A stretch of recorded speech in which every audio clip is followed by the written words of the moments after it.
Krishna Hare Hare Hare Ram Ram Ram Hare Hare Hare Krishna Krishna Hare Hare Hare Ram Ram Hare Hare Hare Krishna Hare Ram Hare Hare Hare Krishna Krishna Hare Ram Hare Krishna Hare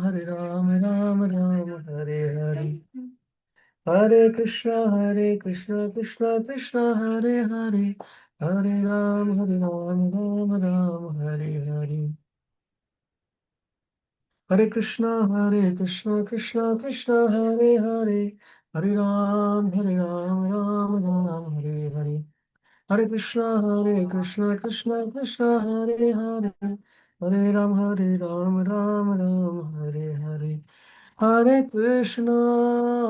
Hare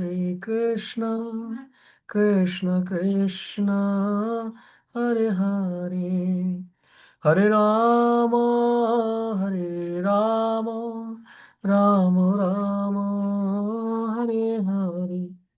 Jaya Radha Madhav Radha Madhav Gauranitai Jaya Gauranitai Jaya Krishna Balaram Krishna Balaram Krishna Balaram Jaya Krishna Balaram Jaya Prabhupada Prabhupada Prabhupada Jaya Prabhupada Jaya Gurudeva Gurudeva Gurudeva Jaya Gurudeva Nitai Gaur Haribol Haribol Haribol Nitai Gaur Haribol हरिनाम संकीर्तन यज्ञ की जय जगत गुरु शिल प्रभुपाद की जय समवेत गौर भक्त वृंद की जय हरे कृष्ण महामंत्र की जय श्री श्री राधा माधव गौर निताय भगवान श्री श्री कृष्ण चंद्र की जय अनंत कोटि वैष्णव वृंद की जय पतित पावन शिल गुरु महाराज की जय समवेत गौर भक्त वृंद की जय निताय गौर सीतनाथ प्रेमानंदे हरि हरि बोल ॐ अज्ञानं तिमिरान्धस्य ज्ञानञ्जनां शलाकया चक्षुरुन्मिलितं येन तस्मै श्रीगुरुवे नमः नमो ॐ विष्णुपदाय कृष्णपृष्ठाय भूतले श्रीमते भक्तिवेदान्त स्वामिनेति नामिने नमस्ते सरस्वतदेवे गौरवाणी प्रचारिणे निर्विशेष शून्यवादी पाश्चात्यदेशतारिणे वञ्चाकल्पतरुवश्य कृपा सिन्धुभ्येव च पतितानां पावनेभ्यो वैष्णवेभ्यो नमो नमः नमो महावदन्नाय कृष्णप्रेमप्रदायते कृष्णाय कृष्णचैतन्यनाम्ने गौरतिस्यै नमो नमः नमो ब्रह्मण्यदेवाय गोब्राह्मणहिताय च जगद्दिताय कृष्णाय गोविन्दाय नमो नमः तप्तकाञ्चन गौराङ्गी राधे वृन्दावनेश्वरी वृषभानुसुते देवी प्रणमामि हरिप्रिये कृष्णाय वसुदेवाय देवकीनन्दनाय च नन्दगोपकुमाराय गोविन्दाय नमो नमः वन्दे श्रीकृष्ण चैतन्य नित्यानन्द सहोदित गौरोदये पुष्पवन्त चित्रसन्दतमोनुद जय श्रीकृष्ण चैतन्य प्रभु नित्यानन्द श्री अद्वैत गदाधर शिवासदि गौरभक्तवृन्द हरे कृष्ण कृष्ण कृष्ण हरे हरे हरे राम राम राम हरे हरे हरे कृष्ण कृष्ण कृष्ण हरे हरे हरे राम राम राम हरे हरे ओम नमो भगवते वासुदेवाय ओम नमो भगवते वासुदेवाय ओम नमो भगवते वासुदेवाय नारायणं नमस्कृत्यं नरं चैव नरोत्तमं देवीं सरस्वती व्यासेन ततो जयमुदीरयेत् मुखं करोति वाचालं पङ्गुं लङ्घयते गिरिं यत्कृपातमहं वन्दे परमानन्दमाधवं श्रीगुरुदिनतारिण श्रीचैतन्य परमेश्वरं यस्य प्रसादात् भगवत्प्रसाद यस्य प्रसादात् नागति कुतोऽपि ध्यानस्तुवंस्तस्य यशस्तिषन्दं वन्दे गुरश्रीचरुणारविन्दम्। हरे कृष्ण।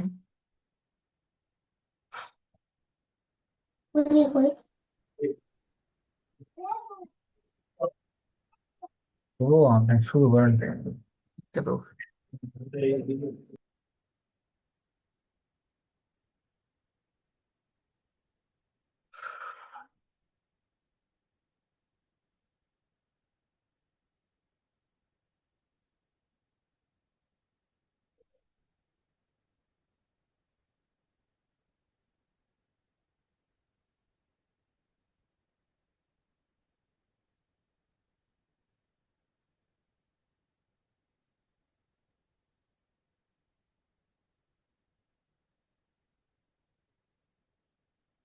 হরে কৃষ্ণ। উপস্থিত সমস্ত ভক্তবৃন্দের শ্রীচরণ কমলে আমি প্রণাম জানিয়ে আমাদের আজকের প্রেজেন্টেশন শুরু করতে যাচ্ছি। তো আপনারা ইতিমধ্যে হয়তো জানেন আজকে আমাদের আলোচনার বিষয়বস্তু হচ্ছে দ্য পাওয়ার অফ নাও। নাও বলতে এখানে বর্তমানকে বোঝানো হচ্ছে, অর্থাৎ বর্তমানের শক্তি, বর্তমানের কি ক্ষমতা। আমরা যদি বর্তমানকে যথাযথভাবে ব্যবহার করতে পারি সেটা আমাদেরকে কি পরিমাণ সফলতা দিতে পারে সেটা সম্পর্কে আমরা জানবো। তো আজকের সেশনটা একটু টাইম লাগতে পারে, হয়তো 1 ঘন্টা 10 বা 15 মিনিট পর্যন্ত লাগতে পারে। তো আমি একটু আগে বলে নিচ্ছি। আমরা জানি অতীত, বর্তমান, ভবিষ্যৎ, এই 3টা কাল রয়েছে। তো আমরা সচরাচর অতীতের জন্য শোক করি, ভবিষ্যতের জন্য দুশ্চিন্তা করি, আর বর্তমানে মোহগ্রস্ত অবস্থায় থাকি। কিন্তু আচার্যবর্গরা এবং শাস্ত্র আমাদের শিক্ষা দেয় আমাদের উচিত অতীত নিয়ে শোক না করে, ভবিষ্যৎ নিয়ে অতিরিক্ত দুশ্চিন্তা না করে, কি হবে কি হবে না হতাশ না করে, দুশ্চিন্তা না করে বর্তমানটাকে যথাযথভাবে ব্যবহার করা। এবং বর্তমানটা যথাযথভাবে আমরা যদি ব্যবহার করতে পারি স্বাভাবিকভাবেই ভবিষ্যৎটা অনেক সুন্দর হবে। এবং এই যে বর্তমানটা আমি এখন ব্যবহার করতেছি সেটা একটু পরেই কিন্তু অতীত হয়ে যাবে। সেই অতীতের জন্য আর আমাদেরকে শোক করতে হবে না, হায় আমি কি করলাম, আমি সময়টা নষ্ট করলাম। তো সেই জন্য আজকে আমাদের আলোচ্য বিষয় হচ্ছে দ্য পাওয়ার অফ নাও, বর্তমানের শক্তি। বর্তমানটা আমরা কিভাবে ব্যবহার করতে পারি সে বিষয়ে দেখব। শুরুতেই আমরা কৃতজ্ঞতা জানাচ্ছি জগৎগুরু শিল প্রভুপাদের প্রতি, যার করুণায় আমরা আজকে সারা বিশ্ব জুড়ে, যেখানে কখনো কৃষ্ণ ভক্তি পৌঁছানোর কথাই ছিল না, সেই সমস্ত দুর্গম, দূর দূরান্তে, পাশ্চাত্য দেশে এবং ইভেন কি আমাদের ভারতীয় উপমহাদেশে বিভিন্ন জায়গায় কৃষ্ণ ভক্তির ছোঁয়া আমরা পাচ্ছি শিল প্রভুপাদের করুণায়। জয় জগৎগুরু শিল প্রভুপাদ কি জয়, সমবেত গৌর ভক্তবৃন্দ কি। তো আমরা আজকে দেখব আজকে আমাদের কি কি আলোচ্য বিষয় রয়েছে। আজকে আমরা দেখব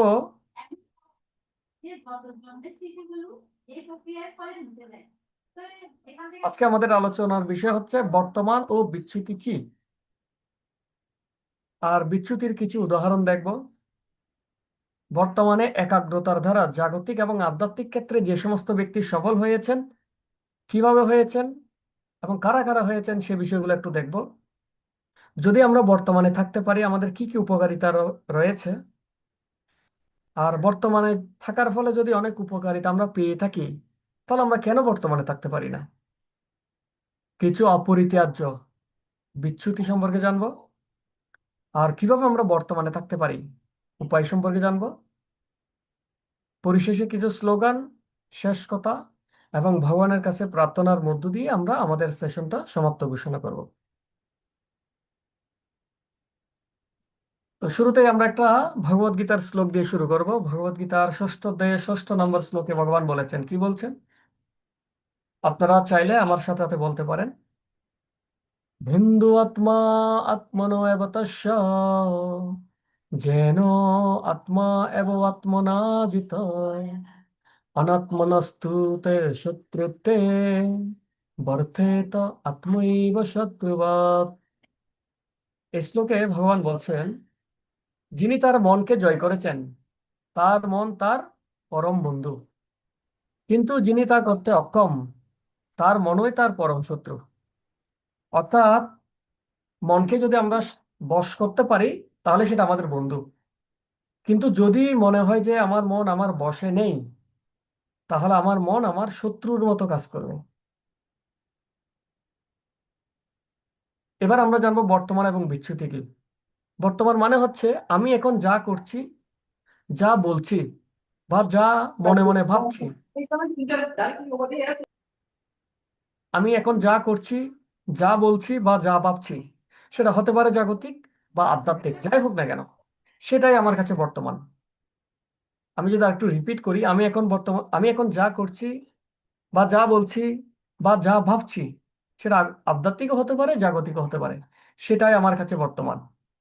আর আমি যা করছি, বলছি বা ভাবছি, এটা ছাড়া আর বাকি সমস্ত কিছু, যাই কিছু মনে আসে, অর্থাৎ এই ব্রহ্মাণ্ডের সমস্ত কিছু, সেটা যতই মহৎ হোক না কেন, আমার কাছে এই মুহূর্তে সেটা একটা বিচ্যুতি বা টাইম কিলার। অর্থাৎ আমি এখন যা করছি সেটাই আমার কাছে বর্তমান, এছাড়া এই ব্রহ্মাণ্ডের সমস্ত কিছুই আমার কাছে বিচ্যুতি, সেটা যতই মহৎ হোক না কেন। যেমন আমি এখন কথা বলছি, আমার কাছে কথা বলাটাই হচ্ছে বর্তমান। আমি যদি আমার প্রফেশনের চিন্তা করি সেটা হচ্ছে আমার জন্য বিচ্যুতি। আমি যদি পড়াশোনার চিন্তা করি সেটা আমার বিচ্যুতি। আমি যদি জবের চিন্তা করি সেটা আমার কাছে বিচ্যুতি।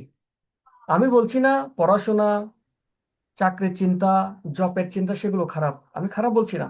আমি বলছি বর্তমান এবং বিচ্যুতির মধ্যে আলাদা করার বিষয়টা বলছি। বিজ্ঞানে একটা কথা রয়েছে যে, কোন একটা বিক্রিয়া যখন সম্পন্ন হয়, বিক্রিয়াটা যে অঞ্চল জুড়ে বা যে পাত্রের মধ্যে হয় সেটাকে বলা হয় সিস্টেম। আর ওই সিস্টেমটা ছাড়া এই বিশ্ব ব্রহ্মাণ্ডের সমস্ত কিছু হচ্ছে পরিবেশ বা এনভায়রনমেন্ট। এখন এই বিচ্যুতি আমাদের কি সমস্যা করবে? এই বিচ্যুতি হচ্ছে বড় ধরনের টাইম কিলার, সময় নষ্ট করে। এই বিচ্যুতি আমাদের মূল কাজের বা চিন্তার মূল প্রবাহ থেকে আমাদেরকে সরিয়ে দেয়। ফলে আমি যে কাজটা করছি, যে কথাটা বলছি বা যে চিন্তাটা করছি, তার গুণগত মান কমিয়ে দেয়। যতটুকু কোয়ালিটি থাকার কথা তার চেয়ে কমে যায়, এবং পরিমাণগত ফলাফল কমিয়ে দেয়। ধন্যবাদ বন্ধু। মানে এই বিচ্যুতি হচ্ছে মায়ার বড় একটা অস্ত্র।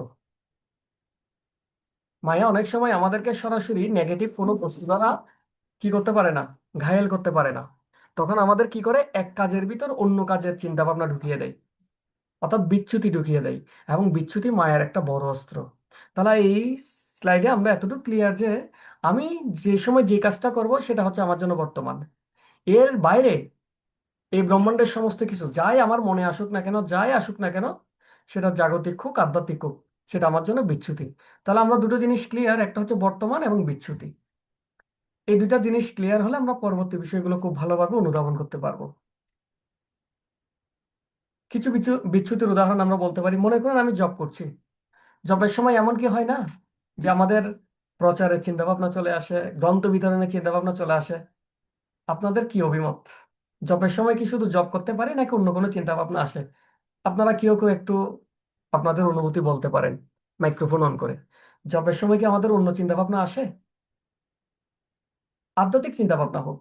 হ্যাঁ বলুন, বলুন, মাইক্রোফোন অন করে বলুন। হরে কৃষ্ণ। প্রভু প্রণাম। হ্যাঁ হ্যাঁ প্রভু, মাতাজি বলুন। আসে তো অনেক চিন্তা আসে তার মধ্যে, মানে মানে অনেক সময় মানে অনেকে বলে থাকে যে আমাকে একটু ডেকে দেওয়ার জন্য, তখন প্রভু মানে ওখান থেকে বের হয়ে আবার কল দিই। আচ্ছা, থ্যাংক ইউ। আর কেউ? হরে কৃষ্ণ, প্রভু প্রণাম। হরে কৃষ্ণ। আর কারো কোনো চিন্তা ভাবনা আসে জবের সময়? হরে কৃষ্ণ প্রভু প্রণাম। এই প্রণাম। জপের ঠিক সময় আছে। বসলে কতক্ষণে রান্না করব, কখন কি করব, ভবিষ্যতের ইয়েস, কাজগুলো কখন কি করবো, এগুলো আছে প্রভু। Yes, yes. ঠিক আছে, আপনারা রেজ করতে হবে না, আমরা পরপর মাইক্রোফোন অন করে বলতে পারবেন। আর কেউ যদি বলতে চান বলতে পারেন। জবের সময় গ্রন্থ বিতরণ প্রচারের পরিকল্পনা কি কারো আসে?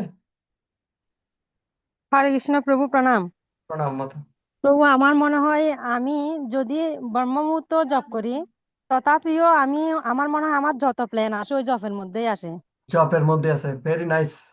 হ্যাঁ, এটা এটা আমাদেরও, সত্যি কথা প্রভু। এটা সবারই হয়।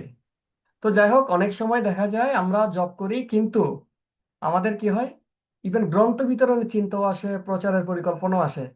আমি বলছি না গ্রন্থ বিতরণ খারাপ, প্রচার খারাপ, কিন্তু এই মুহূর্তে যদি আমি জব করার জন্য মনোনিবেশ করি, ঠিক জবের ভিতরে যদি আমার গ্রন্থ বিতরণ বা প্রচারের পরিকল্পনা আসে, তখন এই গ্রন্থ বিতরণ এবং প্রচারের পরিকল্পনাটা হচ্ছে আমার জন্য বিচ্যুতি। আমার মূল যে কার্যক্রম জব, ভগবানের নাম জপ শ্রবণ করা, সেটা থেকে আমার টাইমটা আস্তে আস্তে কমিয়ে দেবে, আমার জবের গুণগত মানটা আস্তে আস্তে কমিয়ে দেবে। এটা মায়ার একটা বড় ধরনের অস্ত্র, এক কাজের ভিতর অন্য কাজ ঢুকিয়ে দেওয়া। তখন আর খারাপ কিছু ঢুকাবে না, কারণ ভক্তরা ভালো এবং খারাপের মধ্যে পার্থক্য করা শিখে গেছে। সুতরাং খারাপ কিছু দিলে ভক্তরা বুঝে না এটা তো খারাপ, এটা চিন্তা করা যাবে না। তখন মায়া কি করবে, ঠিক আছে আমি তাহলে এবার ভালো ভালো ভালো বিচ্যুতি পাঠাবো। যেমন গ্রন্থ বিতরণের পরিকল্পনা, প্রচারের পরিকল্পনা।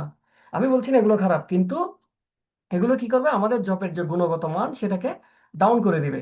সুতরাং গ্রন্থ বিতরণ প্রচারের পরিকল্পনা যতই মহৎ হোক না কেন, যদি জবের সময় আমার মাথায় আসে, সেটা আমার জন্য বিচ্যুতি, কারণ আমার বর্তমান সময়টাকে নষ্ট করে দিচ্ছে। বর্তমান যে কাজ, সেই কাজের গুণগত মানটাকে নষ্ট করে দিচ্ছে। তারপর অনেক সময় স্টুডেন্টদের ক্ষেত্রে দেখা যায় পড়াশোনার টেবিলে বসে হাজারো পরিকল্পনা চলে আসে। এমনকি পড়াশোনায় আমরা যখন গ্রন্থ অধ্যয়নে বসি বা স্টাডি করার জন্য বসি, তখন যদি আমাদের জবের চিন্তা আসে, সেটাও বিচ্যুতি। আমরা যদি আরতির সময় যদি জবের চিন্তা আর পড়াশোনার চিন্তা আসে, সেটাও এক ধরনের বিচ্যুতি। তাহলে বিচ্যুতি মানে কি, একটা কাজের সময় যদি অন্য কাজের চিন্তা ভাবনা চলে আসে, তখন সেটা হচ্ছে বিচ্যুতি। এবং সেটা কি করবে, আমার মূল কাজের যে ধারা সেটা থেকে আমাকে বিচ্যুত করে দেবে। আমি একটা এক্সাম্পল দিই। মনে করুন কেউ একজন একটা চাকরির পরীক্ষা দেওয়ার জন্য যাচ্ছে, নিউ মার্কেট থেকে যাচ্ছে, তার চাকরির পরীক্ষা হবে কোথায়, ধরুন মুরাদপুরে। তো সে গাড়িতে উঠলো, তার যাওয়ার সময় লাগবে 45 মিনিটস, পরীক্ষার বাকি সময় আছে 1 ঘন্টা। তখন সে গাড়িতে করে আসছে আসছে চকবাজার আসার পর সে দেখলো কি, চকবাজারে বড় বড় মার্কেট আছে। তখন চিন্তা করলো, আরে আমার বাড়ির জন্য তো, ভগবানের জন্য আমার কি দরকার, কিছু কাপড় দরকার, আমি এক কাজ করি মার্কেটে ঢুকি। সে মার্কেটে ঢুকে কি করলো, কাপড় চোপড় নিয়ে শুরু করলো। এখন কাপড় নিতে নিতে এতই বিভোর হয়ে গেল যে কখন যে হাফ 1 আওয়ার চলে গেল, 30 মিনিট চলে গেল, তিনি বুঝতেই পারলো না। দেখা গেল জব এক্সামের টাইমটা অলরেডি ওভার হয়ে গেছে। তো যদিও সে ভালো কাজের জন্য ঢুকেছে, কিন্তু তার যে মূল টার্গেট, সে টার্গেট থেকে এই কাজটা তাকে সরিয়ে দিয়েছে। এইটাই হচ্ছে বিচ্যুতি। এবং এই ধরনের বিচ্যুতির আমরা অহরহ সম্মুখীন হই। তো আমরা আজকে দেখবো কিভাবে এই বিচ্যুতিগুলো থেকে আমরা নিজেদেরকে সেভ রাখতে পারি, কেন এই বিচ্যুতিগুলো আসে, এবং বিচ্যুতি মুক্ত হয়ে যারা কর্ম সম্পাদন করতে পারে, তাদের সফলতার পরিমাণ কতটুকু। সচেতনভাবে যত বেশি আমরা বর্তমানে থাকবো, তত বেশি বিচ্যুতি কমবে। যেমন আমি পড়াশোনা করতেছি, আমি শুধু পড়াশোনাই করব, আর কিছুই করব না। আমি জব করতেছি, আমি শুধু জবই করব, আর কিছু করব না। আমি কারোর সাথে কথা বলতেছি, শুধু কথাই বলবো। আমি আরতি দিচ্ছি, শুধু আরতি দিব। সচেতনভাবে যত বেশি আমরা বর্তমানে থাকবো, বিচ্যুতি আসলেও আমাদেরকে প্রভাবিত করতে পারবে না। আর বিচ্যুতি যত কম থাকবে, কাজের গুণগত মান, কাজের দ্রুততা, অল্প সময়ে বেশি কাজ করতে পারো। অনেকে দেখবেন অল্প সময়ে খুব বেশি কাজ করতে পারে, কারণ কেন, তারা অত্যন্ত মনোযোগী, ওই কাজটাতেই পূর্ণরূপে মনোনিবেশ করতে পারে। তাদের দক্ষতা এবং সফলতা তত বাড়বে।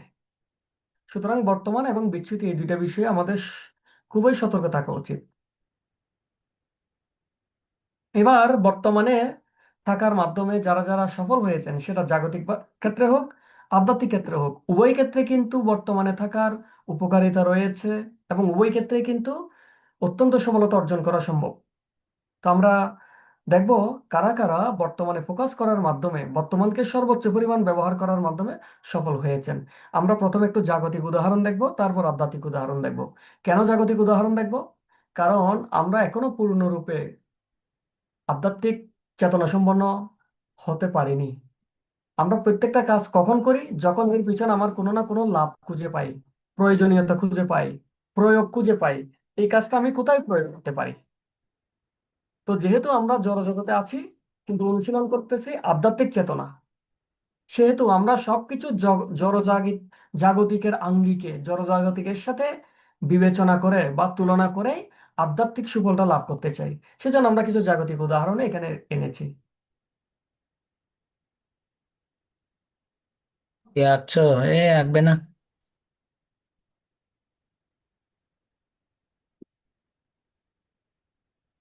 কিছু বাস্তব দৃষ্টান্ত দিচ্ছি। আমরা অনেক সময় দেখি কিছু মেধাবী স্টুডেন্ট রয়েছে যারা খুব ভালো রেজাল্ট করে। অনেকে বলে কি, আরে ও তো খুব বেশি পড়াশোনা করে না, এত ভালো রেজাল্ট করে কিভাবে? আর আমি তো ঘন্টার পর ঘন্টা শুধু টেবিলেই বসে থাকি, এত পড়াশোনা করি, আমার কেন পড়াশোনা ভালো হয় না, আমার কেন রেজাল্ট ভালো হয় না? এই ধরনের আমি যেহেতু টিচিং প্রফেশনে আছি, এই ধরনের কমেন্ট আমরা প্রায় শুনি। তো আমরা যদি গভীরভাবে বিশ্লেষণ করে দিই, দেখবো কি, যে ছেলেটা খুব ভালো রেজাল্ট করে সে হয়তো কম পড়তেছে, কিন্তু যে সময়টা সে পড়াশোনা করে পুরো সময়টাই এবং পুরো মনোযোগটাই সে পড়াশোনার জন্য দেয়।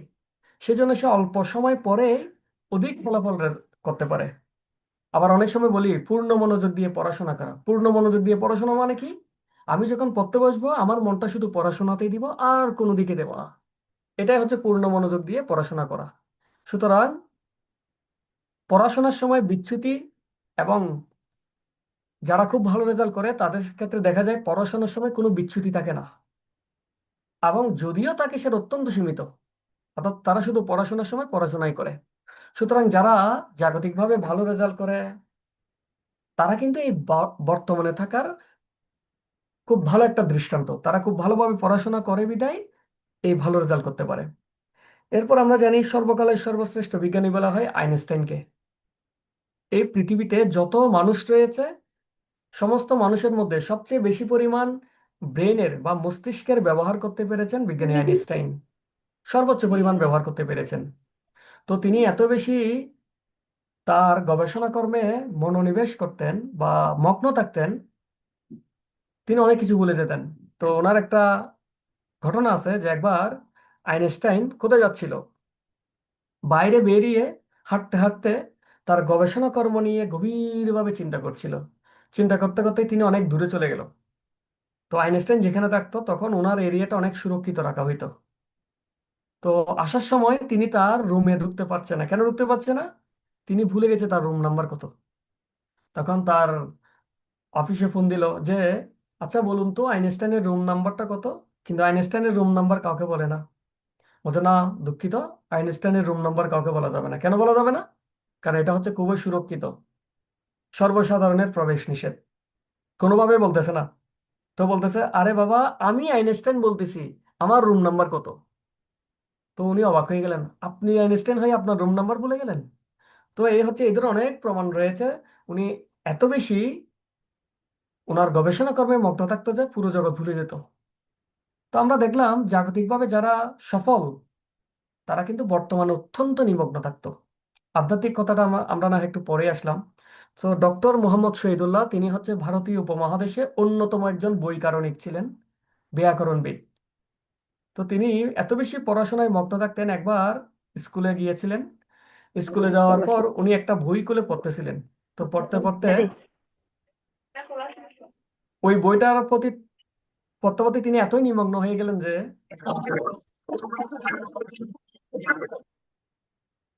বইটা পড়তে পড়তে তিনি এতই নিমগ্ন হয়ে গেছিলেন যে স্কুল ছুটি দিয়ে দিল। আস্তে আস্তে তার বন্ধুরা সবাই শ্রেণীকক্ষ থেকে চলে গেল, তার কোনো হুঁশ নেই। দারোয়ান এসে দরজা বন্ধ করে দিল, তার কোনো হুঁশ নেই। অনেকক্ষণ পর তার চেতনা ফিরে আসলো, আরে সবদিকে দরজা জানলা বন্ধ কেন? হঠাৎ মনে পড়ছে, আরে স্কুল তো ছুটি হয়ে গেছে, সবাই তো চলে গেছে। তারপর তিনি চেতনা ফিরে পেলেন। তো এই ঘটনাগুলো থেকে আমরা দেখি ওনারা কিন্তু এক একজন সফল ব্যক্তি, নিজ নিজ কর্মক্ষেত্রে নিজ নিজ সেক্টরে এক একজন সফল ব্যক্তি। এবং ওনারা সফল হয়েছেন কিভাবে?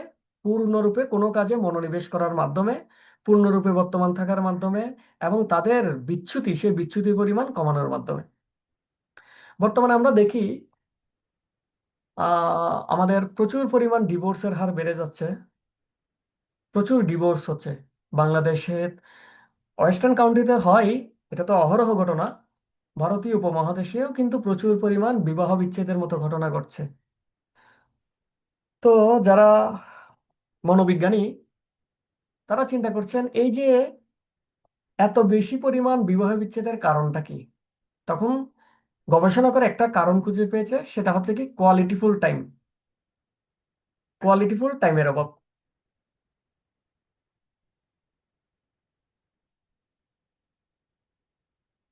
এখন কোয়ালিটিফুল টাইমটা কি?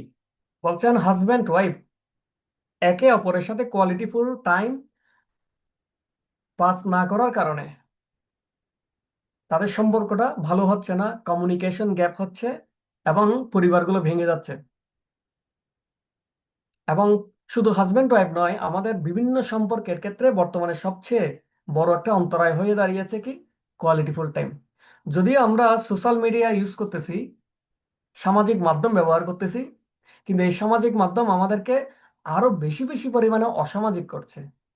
আমরা একই সাথে ফেসবুক ইউজ করতেছি, সামাজিক মাধ্যম ব্যবহার করতেছি, কিন্তু পাশের রুমে বা আমার পাশের ব্যক্তিটা অসুস্থতায় কোকড়াচ্ছে, তার দিকে একটু নজর দিচ্ছি না। তাহলে এই যে সামাজিক মিডিয়া আমাকে সামাজিক করেছে নাকি আরো অসামাজিক করেছে? অসামাজিক করেছে। তো বর্তমানে কোয়ালিটিফুল টাইমের কারণে কেন নষ্ট হচ্ছে? কারণ যখন হাজব্যান্ড ওয়াইফ বা পরিবারের বিভিন্ন সদস্যরা একে অপরের সাথে দেখা হয়, তখন তারা কি থাকে, হয় অফিসের কাজে ব্যস্ত থাকে, হয় মোবাইল নিয়ে ব্যস্ত থাকে, সোশ্যাল মিডিয়া নিয়ে ব্যস্ত ব্যস্ত থাকে, অথবা হাতের মোবাইলের নিউজ দেখতে থাকে, অথবা এসএমএস দিতে থাকে, এসএমএস এর উত্তর দিতে থাকে। ব্যক্তিগুলো সামনাসামনি আছে, কিন্তু ব্যক্তিগুলোর সাথে আমি আসলেই নেই, অনেক দূরে আছি। কাছাকাছি আছে কিন্তু সোশ্যাল মিডিয়ার কারণে আমরা অনেক দূরে আছি, যার কারণে কোয়ালিটিফুল আমাদের টাইমটা পাস করতে পারছি না। আমি কথা বলছি একদিকে, এদিকে হাই বলতেছি, ওদিকে হ্যালো বলতেছি, এদিকে মোবাইল ইউজ করতেছি। এটা কিন্তু কোয়ালিটিফুল টাইম না। কোয়ালিটিফুল টাইম মানে কি? আমি যার সাথে কথা বলছি পূর্ণ মনোযোগ দিয়ে তার সাথে কথা বলবো, এটা হচ্ছে কোয়ালিটিফুল টাইম। এর মধ্যে কোনো মোবাইল না, কোনো এসএমএস না, কোনো অফিসের কাজ না, কোনো সোশ্যাল মিডিয়া না, কোনো নিউজ না। অর্থাৎ যার সাথে কথা বলছি পূর্ণ মনোযোগ সহকারে তাকেই শুধু আমি শুনবো। এটাকে বলা হয় কোয়ালিটিফুল টাইম দেয়া। বিশেষ করে বাচ্চাদের ক্ষেত্রে, বাচ্চাদের মানসিক বিকাশের জন্য, তাদের চারিত্রিক বিকাশের জন্য বাবা মায়ের কোয়ালিটিফুল টাইম দেওয়াটাকে বেশি পরিমাণ গুরুত্ব দেওয়া হচ্ছে, যেটা বর্তমানে প্রচুর অভাব রয়েছে। বাবা একটা অ্যান্ড্রয়েড নিয়ে ব্যস্ত, মা একটা অ্যান্ড্রয়েড নিয়ে ব্যস্ত, মাঝখানে ছেলেটা কতক্ষণ এদিকে যাচ্ছে, কতক্ষণ এদিকে যাচ্ছে। কোয়ালিটিফুল টাইমের বড়ই অভাব আমাদের জীবনে। তাহলে কোয়ালিটিফুল টাইম কখন দেওয়া সম্ভব? যখন আমি কারো সাথে কথা বলার সময় শুধু কথাই বলবো আর কোনো কাজ করব না, কোনো বিচ্যুতিকে আমি আসতে দিব না, সেটা হচ্ছে কোয়ালিটিফুল টাইম। সুতরাং এই সম্পর্ক ঠিক থাকার অন্যতম গুরুত্বপূর্ণ একটা প্যারামিটার কোয়ালিটিফুল টাইম, সেটাও কিন্তু নির্ভর করে বর্তমানে থাকার উপর। কোয়ালিটিফুল টাইম মানে সেখানে অন্য কোনো বিচ্যুতি থাকবে না, আমি পূর্ণরূপে ওই ব্যক্তির সাথে কথা বলাই বর্তমান থাকবো। এবং বলা হয় কেউ যদি কোয়ালিটি ছাড়া 1 ঘন্টা টাইম দেয় কারো কাছে, আর কোয়ালিটিফুল যদি 5 মিনিট টাইম দেয়, 5 মিনিট টাইম 1 ঘন্টার চেয়ে আরো বেশি তৃপ্তিদায়ক, আরো বেশি ইফেক্টিভ বলে ধরা নেওয়া হয়। তো আমরা দেখি বর্তমানে সম্পর্কের ভিত্তি হোক বা বিভিন্ন ক্ষেত্রে এই বর্তমানে থাকার গুরুত্বটা আমরা উপলব্ধি করতে পারছি। এবার কিছু আমরা আধ্যাত্মিক উদাহরণ দেখব। আমাদের যারা বৈষ্ণবাচার্য এবং আধ্যাত্মিক ব্যক্তিবর্গ রয়েছেন, তারা সফল হয়েছেন কিভাবে?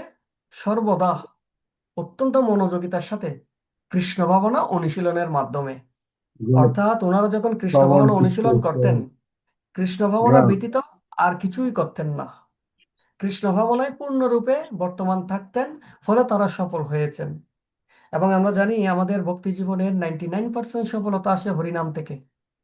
আর হরিনামে সফল হওয়ার অর্থ কি? আমি যা উচ্চারণ করছি সেটা মনোযোগ দিয়ে আবার শ্রবণ করা। শাস্ত্রে বলা হয়েছে কৃষ্ণ নাম ধরে কত বল, কর্ণরন্ধ্র পথ দিয়া হৃদি মাঝে প্রবেশিয়া বরিশায় সুধা অনুপম।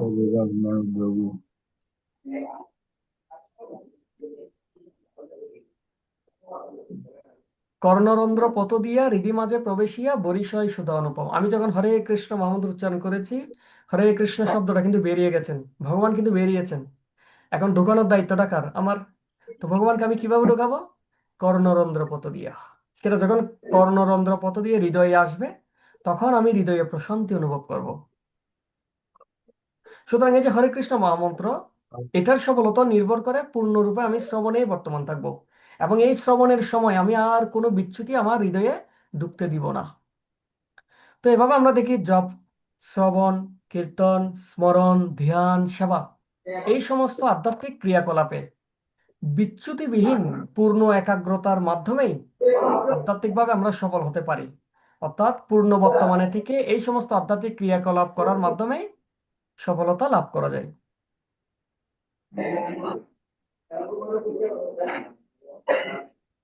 প্রকাশ সবাইকে একটু মুট করে দাও। হুম।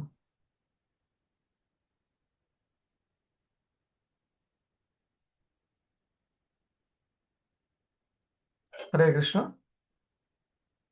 তো এবার আমরা কিছু উদাহরণ দেখব। আমরা জানি আমাদের যে অষ্টাঙ্গ যোগ প্রণালী রয়েছে, সেখানে যম, নিয়ম, আসন, প্রাণায়াম, ধারণা, ধ্যান, সমাধি, এই যে স্টেপগুলো রয়েছে, এবং এই অষ্টাঙ্গ যোগ পদ্ধতি অনুশীলন করার মাধ্যমে যোগীরা হাজার হাজার বছর ধ্যান করতেন। ধ্যান করার ফলে, পূর্ণ মনোযোগিতার সাথে ধ্যান করার ফলে সাধনায় সিদ্ধি লাভ করতেন। ঠিক আছে, তাহলে আমরা এখানে দেখি ধারণা, ধ্যান, সমাধি, আপনারা স্ক্রিনে দেখতে পাচ্ছেন। ধারণা, ধ্যান, সমাধি কি জিনিস আমরা একটু দেখি।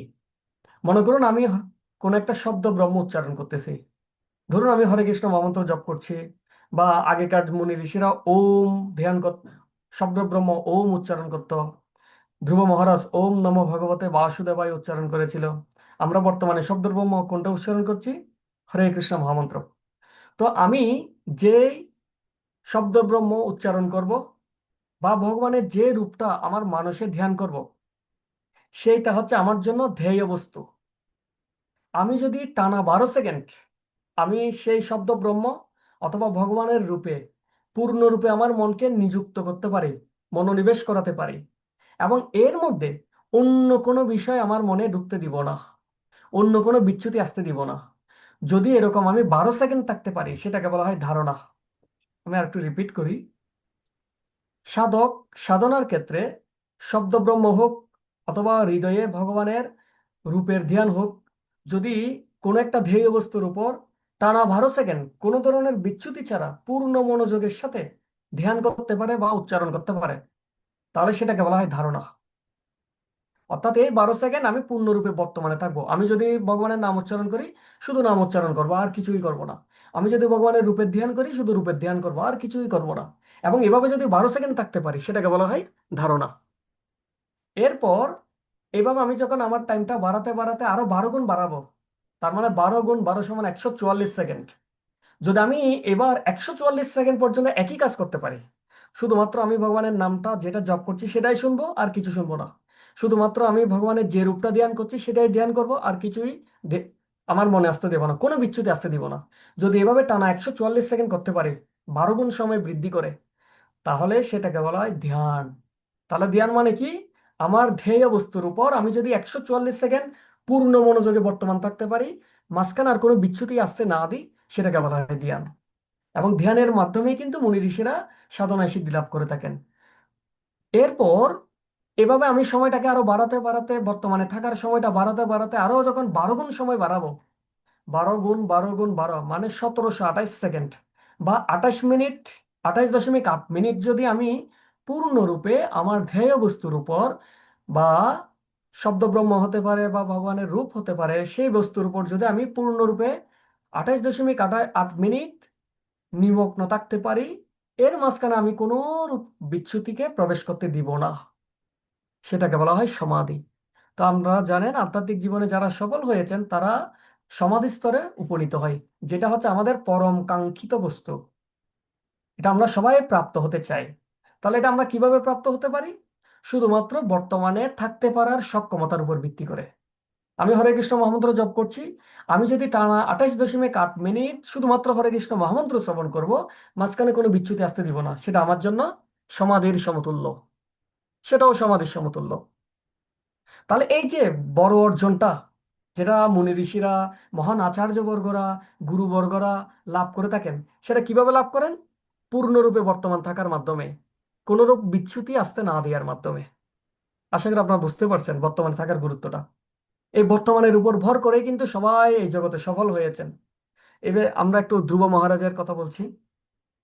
ধ্রুব মহারাজ যখন গৃহত্যাগ করেছিলেন, নারদ মুনি ওনাকে একটা শব্দ ব্রহ্ম শিখিয়েছিলেন। সেই শব্দ ব্রহ্মটা কি ছিল? দ্বাদশ অক্ষর বিশিষ্ট ওম নমো ভগবতে বাসুদেবায়, ওম নমো ভগবতে বাসুদেবায়, ওম নমো ভগবতে বাসুদেবায়। এই মন্ত্রটা তিনি পূর্ণ মনোযোগের সাথে উচ্চারণ করেছিলেন। এবং তিনি মনোযোগের সময় এই যে জগতে কি হচ্ছে কি হচ্ছে না তার দিকে কোনো ভ্রুক্ষেপ ছিল না। এত বেশি তিনি এই মন্ত্র জপে বর্তমান ছিলেন।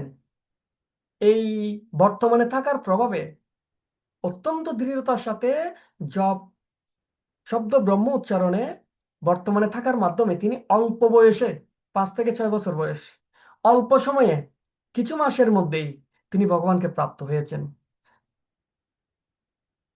তাহলে দেখুন, যেটা মুনি ঋষিরা হাজার হাজার বছর তপস্যা করে পায় না, আমরা বছরের পর বছর তপস্যা করে আমাদের মনকে নিয়ন্ত্রণ করতে পারছি না, কিন্তু ধ্রুব মহারাজ 5 থেকে 6 মাসের মধ্যে পেয়েছেন।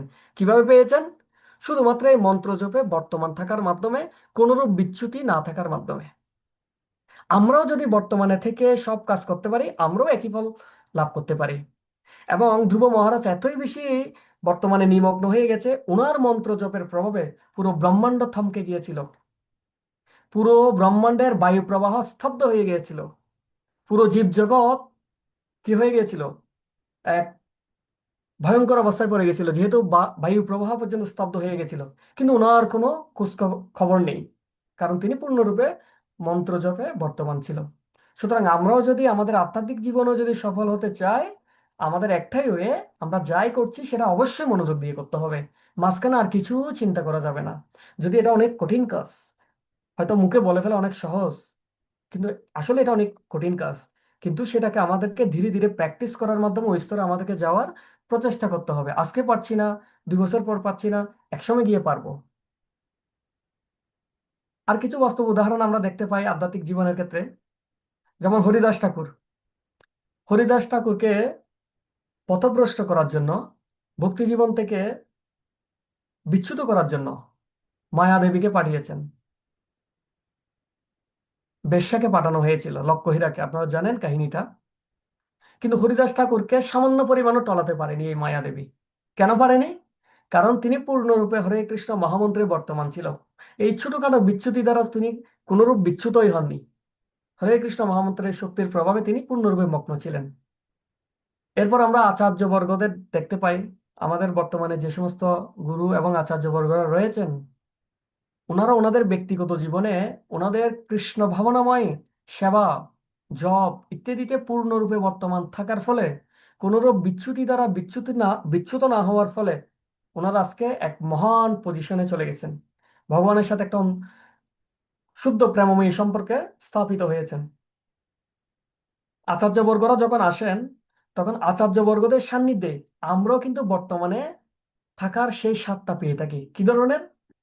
যখন গুরু মহারাজরা পুণ্ডরিক ধাম বা আমাদের মন্দিরে আসেন, তখন আমরা গুরু মহারাজদের দর্শন লাভ করার জন্য সেখানে যাই। এবং ওনাদের সান্নিধ্যে, ওনাদের কাছ থেকে শ্রবণ, ওনাদের দিব্য সান্নিধ্যের প্রভাবে আমরা চাকরির কথা ভুলে যাই, পরিবারের কথা ভুলে যাই, পুরো দিন আমরা পুণ্ডরিক ধামে থেকে যাই। কারণ কেন? যেহেতু ওনারা ব্যক্তিগত জীবনে প্রয়োগ করার মাধ্যমে সফল হয়েছেন, ওনাদের প্রভাবে আমরা সেই স্বাদটা লাভ করে থাকি।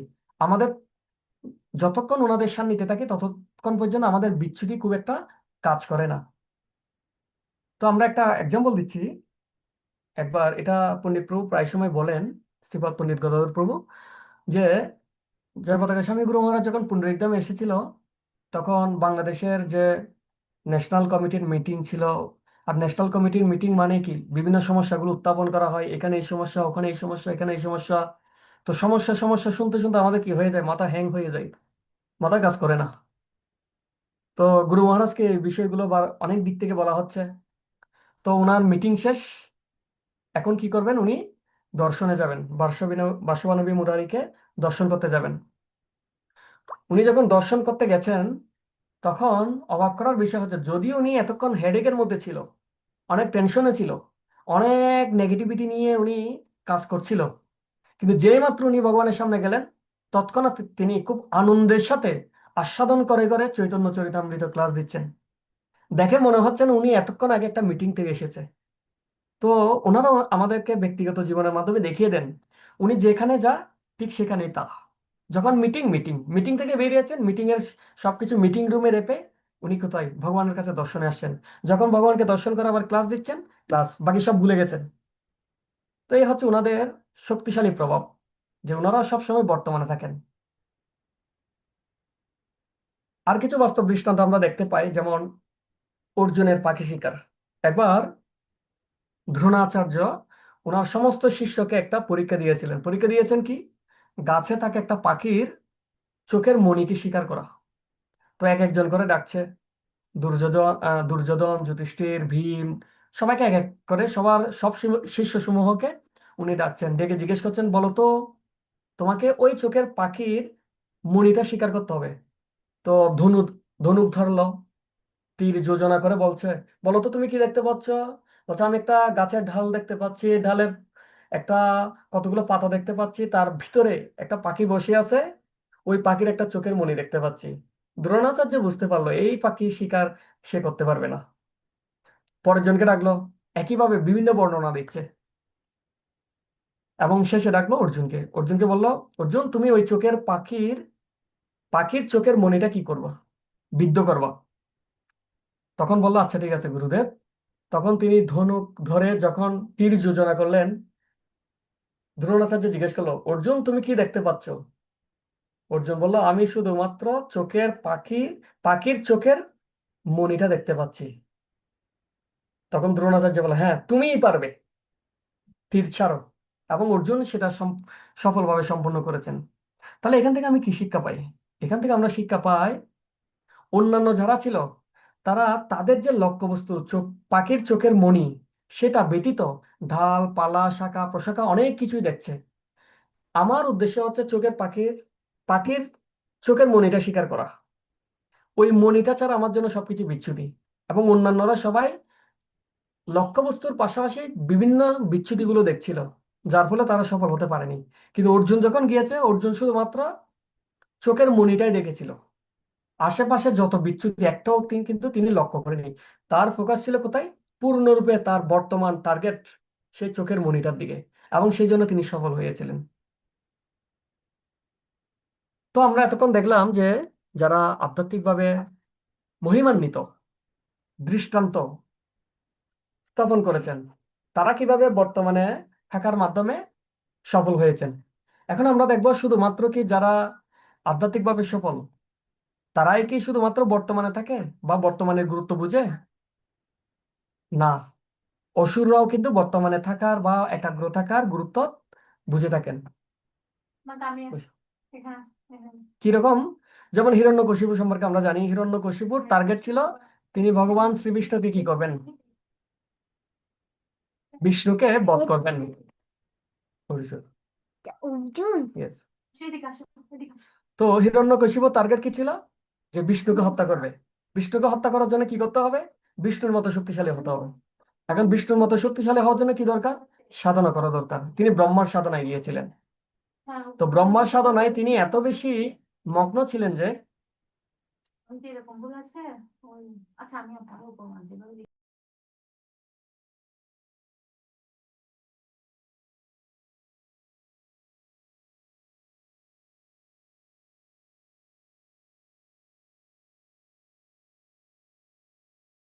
তো হিরণ্যকশিপু যখন এক বৃদ্ধাঙ্গুলের বৃদ্ধাঙ্গুলের উপর দাঁড়িয়ে হাত উপরের দিকে রেখে ব্রহ্মার তপস্যা করতেছিল, দীর্ঘকাল তপস্যা করার ফলে এতই একাগ্রতার সাথে ব্রহ্মা তপস্যা করতেছিল, তার শরীরের সমস্ত মাংস খেয়ে ফেলেছিল, শরীরে শুধু কঙ্কালটাই আছে। এবং আমাদের আত্মাটা কোথায় থাকে? আত্মাটাকে হচ্ছে হৃদয়ে, হৃদ্দেশে অর্জুন তিষ্ঠতি, হৃৎপিণ্ডে। তো পোকামাকড় যদি আত্মাটা খেয়ে ফেলে তখন তো আত্মাটা শরীর থেকে বেরিয়ে যাবে, আর আত্মাটা যখনই শরীর থেকে বেরিয়ে যাবে তখনই সেটা মৃত হিসেবে ঘোষণা করা হবে। সেই বইয়ে হিরণ্যকশিপু আত্মাটা হৃৎপিণ্ড থেকে সরিয়ে আমাদের যে মেরুদণ্ডের অস্থিমজ্জা রয়েছে কঙ্কালের ভিতর ঢুকিয়ে রেখেছিল, যাতে খেয়ে ফেলতে না পারে। এতই শক্তিশালী তপস্যা করেছিল, এতই পূর্ণ মনোনিবেশ সহকারে ব্রহ্মার উপাসনা করেছিল। উদ্দেশ্য হচ্ছে কি, শক্তিশালী হবে এবং বিষ্ণুকে বধ করবে। সুতরাং অসুররা পর্যন্ত বর্তমানে থাকে এবং বর্তমানে থাকার গুরুত্ব উপলব্ধি করে এবং বর্তমানে থাকার মাধ্যমে তারা অত্যন্ত শক্তিশালী হয়। হিরণ্যকশিপু এতই শক্তিশালী হয়েছিল যে ত্রিভুবন তিনি কব্জা করে ফেলেছিল, সমগ্র দেবতাদের বন্দি করে ফেলেছিল, স্বর্গ স্বর্গলোক দখল করেছিল। সারা জগতে বিষ্ণুর মূর্তি, বিষ্ণুর আরাধনা, বিষ্ণুর ভক্তদের বিভিন্নভাবে অত্যাচার করা শুরু করেছিল। তো এইভাবে দেখি রাবণ, ভস্মাসুর ইত্যাদি যারা রয়েছেন তারা সবাই কিন্তু সাধনায় সফল হয়েছে কিভাবে? বর্তমানে বর্তমানে পূর্ণরূপে বর্তমানকে পূর্ণরূপে ব্যবহার করার মাধ্যমে।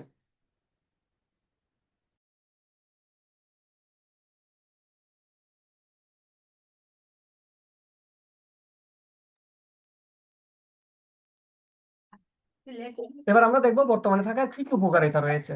প্রথম হচ্ছে কি, আমরা যদি বর্তমানে থেকে কোনো কাজ করি তাহলে আমাদের মনোযোগিতা বাড়ে। আর কি কি সুবিধা?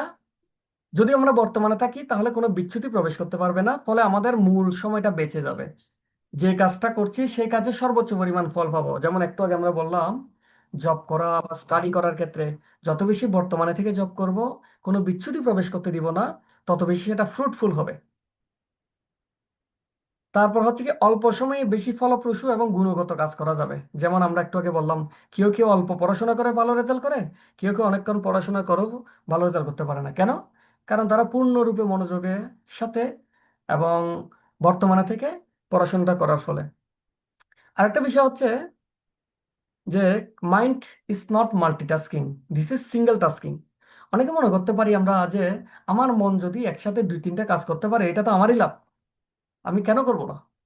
দুই তিনটা কাজ করতে পারলে তারও ভালো। তো বিজ্ঞান বলছে mind is multitasking, mind is not multitasking. মানুষের মন যে কোনো এক সময় কেবল একটা কাজই করতে পারে, দুইটা কাজ কখনো করতে পারে না। যদি আমি এক সময়ে দুইটা কাজ করি তার মানে আমি মূল কাজ থেকে কিছু কিছু সময় অন্য একটা কাজকে ভাগ দিয়ে দিচ্ছি। অর্থাৎ যে কাজটা দিয়ে আমি মূল কাজটা করতে পারবো বা পারতাম, সেখান থেকে কিছু সময় আমি নষ্ট করে দিচ্ছি কোথায়? ওই সাইডের বিচ্যুতিগুলোর জন্য। মন সবসময় একটি কাজই করতে পারে, একাধিক কাজ কখনো করতে পারে না।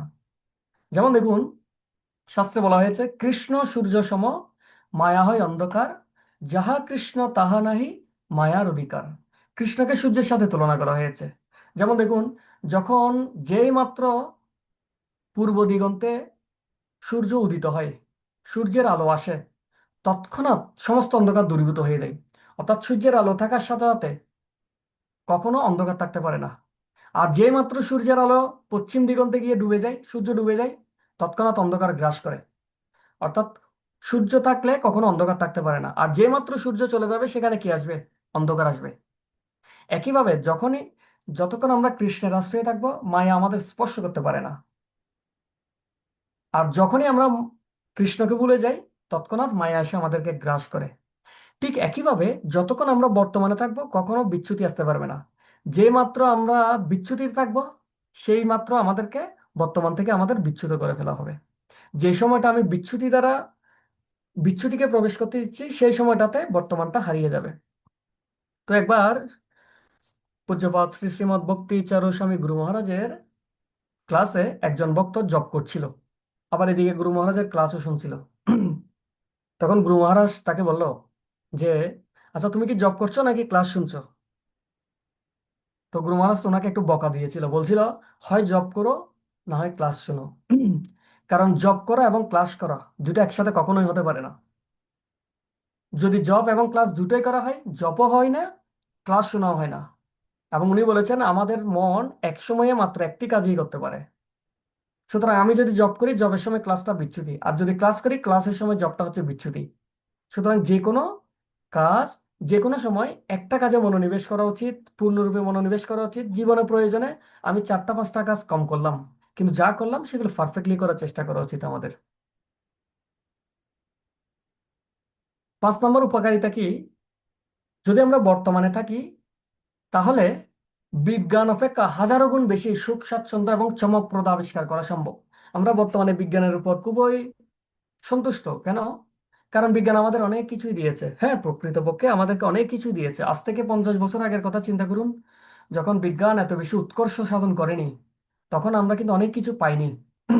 কিন্তু বিজ্ঞানের আশীর্বাদে আমরা অনেক কিছু এখন করতে পারছি।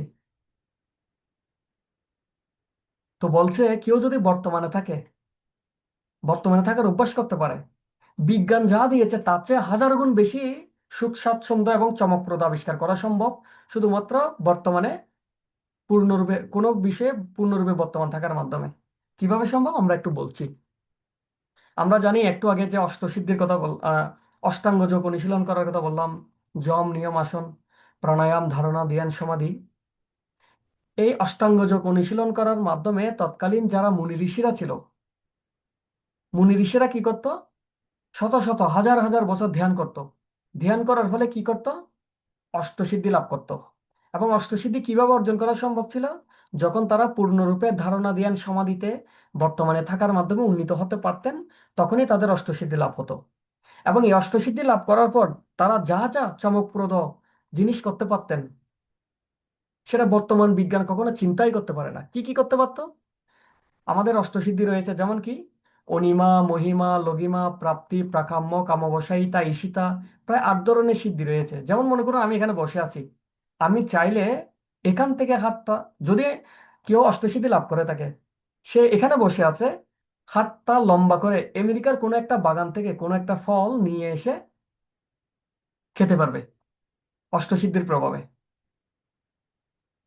তারপর কোনো একজন ব্যক্তি চাইলে হঠাৎ করে অন্তর্ধান হয়ে যেতে পারবে।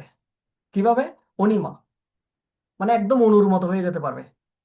তারপর এত বেশি ভারী হয়ে যাবে, হাজার হাজার মানুষও তাকে তুলতে পারবে না। যেমন হরিদাস ঠাকুরকে যখন 22 বাজারে বেত্রাঘাত করা হচ্ছিল, তাকে কোনোভাবেই মারতে পারছিল না। তখন বলছে যে আমাকে আমাকে কিছু উপায় বলুন, আমাদেরকে কিছু উপায় বলুন, যাতে আমরা আপনাকে কি করতে পারি, কিছু একটা করতে পারি। বলছে আচ্ছা ঠিক আছে, তোমরা এক কাজ করো, আমাকে গঙ্গায় ফেলে দাও।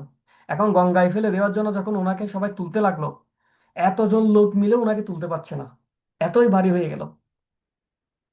মহিমা, অনিমা, মহিমা, লঘিমা, অর্থাৎ তিনি একদম পর্বতের মতো ভারী হয়ে যেতে পারেন। তারপর হচ্ছে কি, নিজের ইচ্ছাক্রমে যে কোনো জায়গায় বিচরণ করতে পারেন। তারপর আর কি, নিজের ইচ্ছাক্রমে যে কোনো গ্রহ সৃষ্টি করতে পারেন। তাহলে যে অষ্টসিদ্ধি, অষ্টসিদ্ধি অর্জন কিভাবে সম্ভব? পূর্ণরূপে বর্তমান থাকার সক্ষমতার উপর ভিত্তি করে। এবং এই অষ্টসিদ্ধি অর্জন করার পর যা যা অর্জন করা যাচ্ছে, সেটা কিন্তু বর্তমান বিজ্ঞান কল্পনাই করতে পারে না। বর্তমান বিজ্ঞান কি কল্পনা করতে পারে আমি এখান থেকে বসে হাত দিয়ে আমেরিকার বাগান থেকে ফল ছিঁড়ে নিয়ে আসবো? কখনোই সম্ভব নয়। বর্তমান বিজ্ঞান কি পারে আমি এখানে বসে আছি হঠাৎ করে অন্তর্ধান হয়ে যাব? কখনোই সম্ভব নয়। বর্তমান বিজ্ঞান কি পারে যে আমি এমন ভারী হয়ে যাব আমাকে কয়েক হাজার মানুষও তুলতে পারবে না? সেটা সম্ভব নয়। তাহলে বিজ্ঞান অপেক্ষা হাজার গুণ সুখ স্বাচ্ছন্দ্য এবং চমকপ্রদ আবিষ্কার শুধুমাত্র বর্তমানে থাকার সুবাদে অর্জন করা সম্ভব। আরেকটা উদাহরণ বলি, কুকুদ্দিমণি। আপনারা জানেন কুকুদ্দিমণি হচ্ছে কে? শ্রী বলরামের শ্বশুর ছিলেন। তো কুকুদ্দিমণি তার কন্যাকে নিয়ে ব্রহ্মার কাছে গিয়েছিলেন, ব্রহ্মলোকে। এবং ব্রহ্মলোকে গিয়েছিল কিভাবে? এত দ্রুত বেগে তিনি ব্রহ্মলোকে গিয়েছিলেন, যেটা আইনস্টাইনের রিলেটিভিটি থিওরি দ্বারা আমরা ব্যাখ্যা করি, যে আলোর বেগ বা তার কাছাকাছি বেগে যদি কেউ যায়, সময় সংকুচিত হয়ে যায়। মনে হচ্ছে আমি 5 মিনিট ভ্রমণ করেছি, কিন্তু ততক্ষণে এই পৃথিবীর সময়ে প্রায় লক্ষ বছর অতিক্রান্ত হয়ে যায়। তো কুকুরদিমুনি যখন ওখানে গিয়েছিলেন, তখন ব্রহ্মাকে বললেন, দেখুন হে পিতামহ, আমি এই লিস্টটা আনলাম, এই লিস্টের কার কাছে আমি আমার কন্যাকে সমর্পণ করতে পারি? তো ব্রহ্মা হাসছেন। কেন হাসছেন? ব্রহ্মা হেসে বলছেন যে তুমি যাদের লিস্ট নিয়ে এসেছো, তাদের কেউ আর এই পৃথিবীতে বর্তমান নাই, তাদেরকে কেউ চিনেই না। তাহলে দেখুন, এমন কোন মহাকাশযান রয়েছে যে মহাকাশযানের মাধ্যমে ব্রহ্মলোকে, অর্থাৎ এই ব্রহ্মাণ্ডের সর্বোচ্চ লোক, সেখানে পৌঁছা সম্ভব অল্প কয়েক কয়েক মিনিট সময়ের ব্যবধানে। ওনার কাছে লেগেছে কয়েক মিনিট, কিন্তু এই পৃথিবীর তুলনায় লক্ষ বছর অতিক্রান্ত হয়ে গেছেন। বিজ্ঞান কি পারবে? বিজ্ঞান বড়জোর এখান থেকে চাঁদের দেশ, চন্দ্রলোকে পর্যন্ত যাওয়ার দাবি করে থাকে, কিন্তু এর উপর আর যেতে পারে না। এরপর বিশ্বামিত্র মুনি তার শিষ্যকে সশরীরে স্বর্গে প্রেরণ করেছেন। আমরা যারা কৃষ্ণ ভাবনায় আসার পূর্বে আমাদের সর্বোচ্চ গন্তব্য ছিল স্বর্গ পর্যন্ত। স্বর্গের উপরে যে আর কি রয়েছে সে সম্পর্কে কোনো আইডিয়াই ছিল না, ইভেন আমারও ছিল না।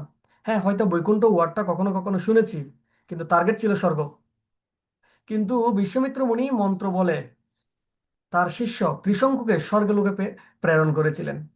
এই সব কিছু আমাদের এত বছর চেষ্টা করার পরেও বিজ্ঞান কি পারছে চন্দ্রলোকে মঙ্গল গ্রহে কোনো একটা লোককে স্থায়ীভাবে পাঠাতে? পারছে না। কিন্তু মন্ত্র উচ্চারণের প্রভাবে অষ্টসিদ্ধির মাধ্যমে সেটা সম্ভব হচ্ছে। এবং এই সমস্ত কিছু কিভাবে অর্জন করা যাচ্ছে? শুধুমাত্র মন্ত্র জপে ওনারা বর্তমান ছিল পূর্ণরূপে কোনো রূপ বিচ্যুতি ছাড়া, ফলে তারা সিদ্ধি লাভ করেছেন এবং এত সমস্ত চমকপ্রদ বিষয়গুলো দেখাতে পারছেন। এরপর আমরা কি দেখতে পাই? সৌবরী কিছু আম, বিগত বছরগুলোতে আমরা দেখেছিলাম কি মোদি সমুদ্রের নিচে গিয়ে দ্বারকার পূজা করেছিল। তো দ্বারকায় পূজা করতে যখন গিয়েছিল তখন তাকে কয়েকজন ব্যক্তি ধরে নিয়ে গিয়েছিল, অক্সিজেন সিলিন্ডার নিয়েছিল, যাতে কি করতে পারে, শ্বাস প্রশ্বাস চালাতে পারে। কিন্তু সবরমণি হাজার বছর জলের নিচে তপস্যা করেছিল। তখন কি কোনো অক্সিজেন সিলিন্ডার ছিল? কোনো সহায়তাকারী কোনো বিজ্ঞানের টিম ছিল? কিন্তু ওনারা পেরেছে। এরপর কর্দমমণি সম্পর্কে যদি আমরা জানি, দেবহূতিকে বিবাহ করার পর মনুর কন্যা, মানব জাতির পিতা মনুর কন্যা, স্বয়ংভূ মনুর কন্যা দেবহূতি মাতাকে বিবাহ করেছিলেন কর্দমমণি। বিবাহ করার পর তিনি এত বেশি সাধনায় মগ্ন ছিলেন, তিনি যে বিবাহ করেছেন সেটা প্রায় ভুলে গেছেন। ততদিনে মাতা দেবহূতি একদম ক্ষীণপ্রায় হয়ে গেছেন। তো কর্দমমণি মন্ত্র বলে ওনাকে কি সেই হারানো যৌবন ফিরিয়ে দিয়েছেন। এবং যেহেতু বিবাহ করেছেন, বিবাহ বিবাহের পর আমরা সাধারণত কোথায় যাই? মধুচন্দ্রিমায় যাই, হানিমুন বলা হয়। তো মধুচন্দ্রিমায় একটু যাওয়া দরকার, কারণ নতুন বিবাহ করেছে। যদি বিবাহ করার পর অনেকদিন ভুলে গেছে, তখন তিনি কি করেছেন? আমরা মধুচন্দ্রিমায় যাওয়ার জন্য কি করি? বিমানের টিকিট কাটি সামর্থ্য অনুসারে, আর না পারলে আমরা ট্রেনের টিকিট কাটি, বাসের টিকিট কাটি। ঠিক তিনি কি করেছেন? তখন তো আর গাড়ি ঘোড়া ছিল না। তিনি কি করেছেন? মন্ত্র বলে একটা দিব্য বিমান সৃষ্টি করেছেন। ওই দিব্য বিমান ব্রহ্মাণ্ডের যে কোনো জায়গায় ভ্রমণ করতে সক্ষম।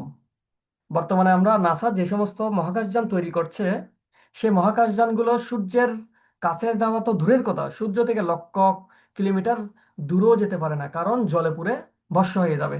এমন এমন কিছু এলাকা রয়েছে যেখানে তাপমাত্রা হিমাঙ্কের নিচে, সেখান দিয়ে যেতে পারে না, পুরো যন্ত্রটা বিকল হয়ে যাবে। কিন্তু কর্দমমণির সে দিব্য বিমান তিনি কি করেছিলেন? সমগ্র ব্রহ্মাণ্ডে উড়ে উঠতে সক্ষম ছিল। এবং সেই বিমানের মধ্যে জীবন ধারণকারী সমস্ত উপাদানগুলো ছিল। একটা রাজপ্রাসাদ ছিল, সরোবর ছিল, উদ্যান ছিল, ফল ফুল সমস্ত কিছু ছিল। আবার এমন নয় যে কর্দমমণি পৃথিবী থেকে ল্যান্ড করেছেন, ল্যান্ড করার পর কয়েক মাস ঘুরেছেন, তারপর ফুয়েল বা জ্বালানি শেষ, আবার এসে ফুয়েল দিয়ে আবার উপরে উঠতে হচ্ছে না। কর্দমমণির দিব্য বিমানে কোনো জ্বালানির দরকার ছিল না, ফুয়েলের দরকার ছিল না, এটা অটোমেটিক সব জায়গায় ঘুরতে পারতো। কিন্তু আমাদের বর্তমান যে বিজ্ঞান যে মহাকাশযান তৈরি করে, সেগুলোতে কি দরকার? অবশ্যই জ্বালানি দরকার। জ্বালানি যদি শেষ হয়ে যায়, বিমান বিধ্বস্ত হবে। তারপর সেখানে যদি কোনো যান্ত্রিক ত্রুটি থাকে, বিধ্বস্ত হয়। যেমন আমরা রিসেন্টলি দেখলাম মাইলস্টোন কলেজে যে বিমান দুর্ঘটনা। তো এই যে বিজ্ঞান অপেক্ষা চমকপ্রদ আবিষ্কারগুলো কিভাবে সম্ভব হয়েছে? এই সমস্ত মুনি ঋষিদের দ্বারা, পূর্ণরূপে বর্তমান থাকার মাধ্যমে। অর্থাৎ পূর্ণরূপে যদি আমরা বর্তমান থেকে সিদ্ধি লাভ করতে পারি বা আমাদের কার্যে সিদ্ধ হতে পারি, তাহলে কি লাভ হবে? বিজ্ঞান অপেক্ষা বহু চমকপ্রদ আবিষ্কার আমরা করতে পারি। এখন প্রশ্ন হচ্ছে, আমরা দেখলাম যে বর্তমানে থাকার অনেক উপকারিতা রয়েছে। আপনারা কি সবাই আমার সাথে একমত বর্তমানে থাকার উপকারিতা রয়েছে? যদি কোনো দ্বিমত থাকে মাইক্রোফোন অন করে বলতে পারবেন, তাহলে আমরা সেটা নিয়ে বলবো। আর যদি দ্বিমত না থাকে, তারপর পরবর্তী সেশন, পরবর্তী টপিকে আমরা ফিরে যাব। যদি আপনারা কোনো না বলেন তা যদি আপনারা না বলেন, আমি ধরে নিব একমত। আর যদি দ্বিমত থাকে, সেটা আপনারা মাইক্রোফোন অন করে বলতে পারবেন। তার মানে কেউ যেহেতু বলছেন না, নিশ্চয়ই সবাই একমত যে বর্তমানে থাকলে আমরা অনেক কিছু অর্জন করতে পারবো। তাহলে এখন কোটি টাকার প্রশ্ন, বর্তমানে থেকে যদি এক কিছু অর্জন করতে পারি, আমরা বর্তমানে থাকতে পারি না কেন? বর্তমানে থাকলে সমস্যাটা কোথায়? কেন থাকতে পারি না বর্তমানে? সেই প্রশ্নটা আমরা এখন জানতে চাইবো। আহ আপনারা কৃপাপূর্বক মাইক্রোফোন অন করে এক একজন বলবেন। মাইক্রোফোন অন করে এক একজন বলবেন আমরা কেন বর্তমানে থাকতে পারি না, এক কাজের ভিতর অন্য কাজের চিন্তা কেন আসে। হরে কৃষ্ণ। কারণ আমাদের হুম। মন অনেক চঞ্চল প্রভু, এই জন্য। হ্যাঁ, খুব পুষ্পিতা মাতাজি বলেন খুব চঞ্চল আমাদের মন। হ্যাঁ, আসলেই সত্য। হ্যাঁ, সেটাও আমরা আলোচনা করব। আর কোনো কারণ আমরা কেন বর্তমানে থাকতে পারি না?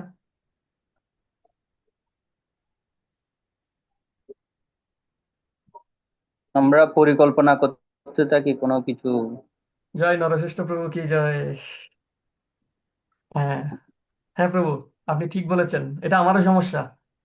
আমি যদিও থিওরিটিক্যালি বলছি, প্র্যাকটিক্যালি কিন্তু অনেক স্ট্রাগল করতে হয়, অনেক সমস্যায় পড়ি।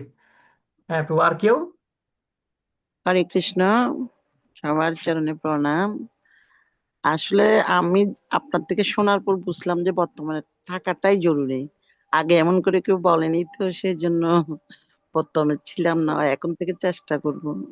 আচ্ছা মাতা, আপনি বলবেন আপনি কেন বর্তমানে থাকতে পারেন না, কিসের কারণে, বিচ্যুতি কেন আসে?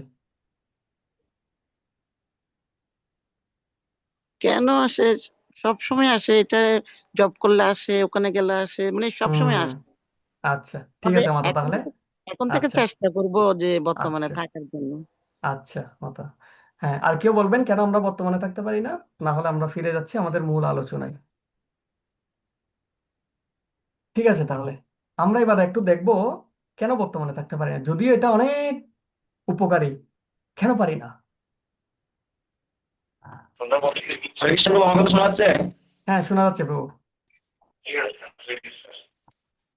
তো বল। এই আমাদের বর্তমানে থাকতে হবে আরেকটা কারণ হচ্ছে আমরা অধিক চিন্তা করি। অধিক চিন্তা করেন? চিন্তা করেন নাকি দুশ্চিন্তা করেন প্রভু? কিসের কারণে? প্রচুর চিন্তা দুশ্চিন্তা সবই সবগুলো আছে, মানে জব করতে সবই আছে, বসলে রাইট। জব করতে বসলে সেবা আছে, পড়া আছে, মানে জবের টাইমে হুম, অন্য কোনো চিন্তা ভাবনা করি এগুলো, এটা। এই প্রত্যেকটা পয়েন্ট নিয়ে আমরা আলোচনা করব। হ্যাঁ, অরণ্য প্রভু, আপনি কিছু বলতে চাচ্ছেন প্রভু আমি সংক্ষেপে বলুন। বলছিলাম। ও আচ্ছা, আপনি বলছেন না? আচ্ছা ঠিক আছে, হরে তাহলে আমরা কৃষ্ণ প্রভু আ- প্রণাম। হ্যাঁ আমরা প্রণাম মাতা। বেশি প্রভু, আমরা ভবিষ্যৎ নিয়ে হতাশ প্রভু, এই কারণে আমরা বর্তমানে হ্যাঁ, থাকতে পারি। ভবিষ্যৎ নিয়ে হতাশ অর্থাৎ দুশ্চিন্তায় থাকি। ভবিষ্যতের জন্য দুশ্চিন্তা, অতীতের জন্য শোক, ফলে বর্তমানে আমরা মোহগ্রস্ত হয়ে যাই। আচ্ছা, থ্যাংক ইউ মাতাজি। এবার আমরা দেখি আমাদের প্রথম অনেকগুলো পয়েন্ট আপনারা বলেছেন, তারপরে আমরা একটু আলোচনা করছি। আমরা প্রথম যে বিষয় কেন বর্তমানে থাকতে পারি না, এক নাম্বার হচ্ছে মনের অসচেতনতা। আমাদের তিন ধরনের মন আছে: সচেতন মন, অচেতন মন, অবচেতন মন। আমরা বেশিরভাগ সময় অসচ অসচেতন বা অচেতন এবং অবচেতন মনে থাকি, সচেতন মনে থাকি না। এই মনের অসচেতনতার কারণে আমাদের বর্তমানে থাকা যায় না। যেমন অনেক সময় দেখবেন আমরা একদিকে হা করে তাকিয়ে আছি, সামনে দিয়ে কি যাচ্ছে যাচ্ছে না, ওই দিকেই তাকিয়ে আছি, সামনে কি হচ্ছে হচ্ছে না, কোনো খেয়াল থাকে না। তাকিয়ে আছি কিন্তু খেয়াল থাকে না। যেমন অনেকে তখন টিভির সামনে হা করে থাকতো, খবর চলে যাচ্ছে, খবর চলে যাওয়ার পর জিজ্ঞেস করতো, এই আজকে কি খবর দিছে? এই ধরনের কাহিনী কিন্তু আপনাদের জীবনে অনেক সময় হয়তো উপলব্ধি করেছেন। আমরা কোনো দিকে হা করে তাকিয়ে থাকি, কিন্তু একটা ব্যক্তি চলে গেল, যাওয়ার পর জিজ্ঞেস করলাম এই ব্যক্তিটা আসলো না কেন? এই যে কোনো দিকে তাকিয়ে থাকা, খেয়াল না থাকা, কি বলছে না বলছে সেটা না শোনা, এই যে মনের অসচেতনতার কারণে আমরা বর্তমানে থাকতে পারি না। আমি চোখ দিয়ে দেখে আছি, কান দিয়ে শুনে আছি, কিন্তু মন না থাকার কারণে আমরা বর্তমানে থাকতে পারি না। দ্বিতীয় নাম্বার পয়েন্ট যেটা মাতাজি বলেছেন, মনের চঞ্চলতা। মনের চঞ্চলতার কারণে আমরা বেশিক্ষণ একটা বিষয়ের উপর মনোযোগ রাখতে পারি না। তো আমার মনে হয় এই পুরো ব্রহ্মাণ্ডে দুটো সবচেয়ে চঞ্চল বস্তু রয়েছে। একটা হচ্ছে সায়েন্সের ভাষায় ইলেকট্রন, কখনো বসে থাকে না, সবসময় রেস্টলেস, সবসময় ঘুরতে থাকে, সবসময় চঞ্চল। আরেকটা হচ্ছে মানব মন, মানুষের মন, অত্যন্ত চঞ্চল। এবং এই মন যে চঞ্চল সেটা আমার কথা নয়, এটা স্বয়ং অর্জুন, অর্জুন স্বীকার করেছেন। চঞ্চলা হি মনো কৃষ্ণ প্রমাতি বলবৎ দৃঢ়ম। অর্জুন এতই শক্তিশালী ছিল যে তিনি তীর মারার মাধ্যমে যে বাতাস আমরা চোখে দেখি না, সেই বাতাসকে পর্যন্ত অর্জুন কি করে ফেলতে পারতো, স্তব্ধ করে দিতে পারতো। সেই এরকম একটা শক্তিশালী যোদ্ধা, শক্তিশালী ব্যক্তি, তিনি কি বলছেন? আমি বাতাসকে রুদ্ধ করে দিতে পারি, কিন্তু মনকে কন্ট্রোল করতে পারি না। তাহলে মন কত বড় চঞ্চল! তো পরবর্তী শ্লোকে ভগবান কি বলেছেন? অভ্যাসন বৈরাগ্য, অভ্যাস এবং বৈরাগ্যের দ্বারাই একমাত্র মনকে চঞ্চল মনকে দমন করা যায়। তাহলে এই যে দুটো পয়েন্ট বলা হয়েছে, ভগবান বলছেন অভ্যাস এবং বৈরাগ্য। অভ্যাস মানে কি? বারবার চেষ্টা করা, নেভার গিভ আপ, কখনোই ছেড়ে দেওয়া যাবে না, বারবার চেষ্টা করতে হবে। আমরা ব্যর্থ হব, আবার চেষ্টা করব, ব্যর্থ হব, আবার চেষ্টা করবো, বারবার অভ্যাস করতে হবে, ছেড়ে দেওয়া যাবে না। আরেকটা হচ্ছে কি? বৈরাগ্য। বৈরাগ্য মানে হচ্ছে গিভ আপ। একটা হচ্ছে নেভার গিভ আপ, একটা হচ্ছে গিভ আপ। তাহলে বৈরাগ্য মানে ত্যাগ করা, ছেড়ে দেয়া। কি ছেড়ে দিতে হবে? যে জিনিসগুলো আমাদের হৃদয়ে চাঞ্চল্যের সৃষ্টি করে, চিত্ত চাঞ্চল্যের সৃষ্টি করে, সেগুলো থেকে দূরে থাকতে হবে।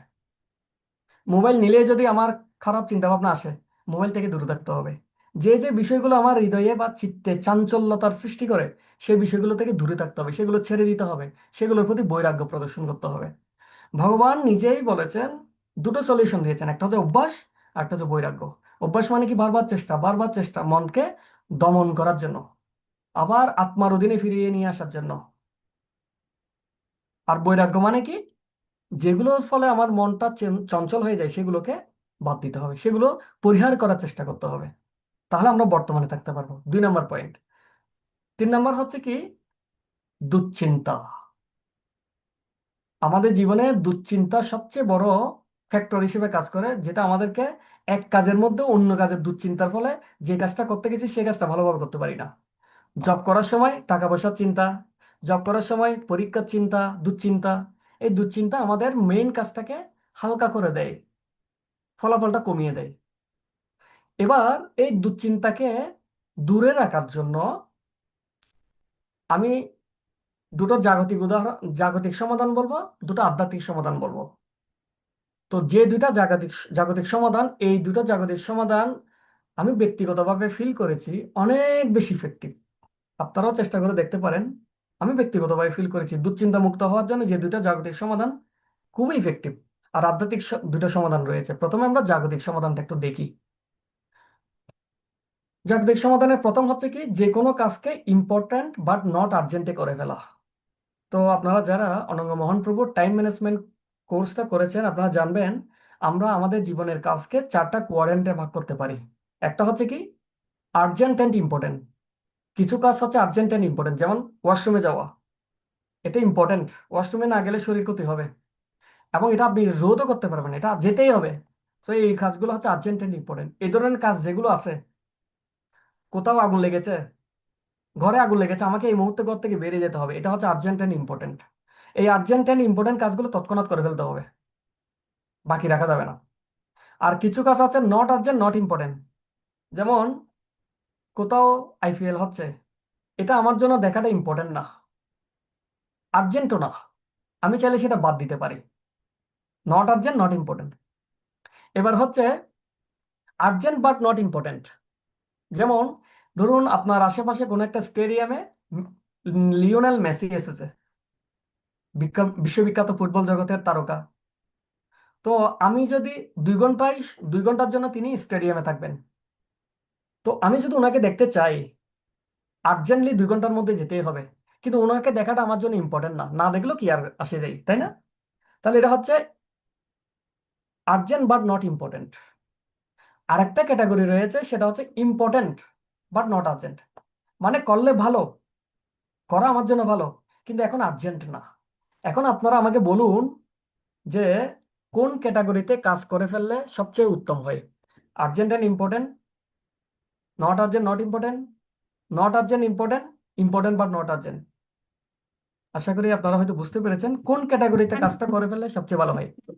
আর্জেন্ট এবং ইম্পর্টেন্ট এই ক্যাটাগরিতে আর্জেন্ট, কাজ করে এবং ইম্পর্টেন্ট। আর্জেন্ট অ্যান্ড ইম্পর্টেন্ট না? আচ্ছা, হ্যাঁ তো অ্যাকচুয়ালি আর্জেন্ট অ্যান্ড ইম্পর্টেন্ট যে কাজগুলো রয়েছে সেগুলো হ্যাঙ্গিং করে রাখার কোনো অপশনই নেই, এটা করতেই হবে। এই তিন। আচ্ছা, আমি একটু তাহলে ধীরে ধীরে একটু এক্সপ্লেইন করি বিষয়টা। আমি একটা এক্সাম্পল দিই।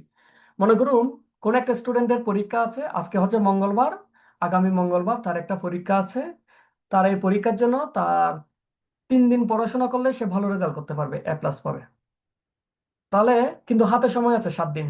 তাহলে এখন যদি সে পড়াশোনা, এখন তার কাছে পরীক্ষার প্রিপারেশন নেওয়াটা হচ্ছে ইম্পর্টেন্ট। বাট আর্জেন্ট না, সময় আছে তো, কালকেও নিতে পারে, পরের দিনও নিতে পারে। এই পড়াশোনাটা তার জন্য এখন ইম্পর্টেন্ট বাট নট আর্জেন্ট। তখন সে কি করলো, আজকের দিনটা কি করলো, ঘুমিয়ে কাটিয়ে দিল। তাহলে আর হাতে আছে কয়দিন, 6 দিন। তার লাগবে কয়দিন, মাত্র 3 দিন।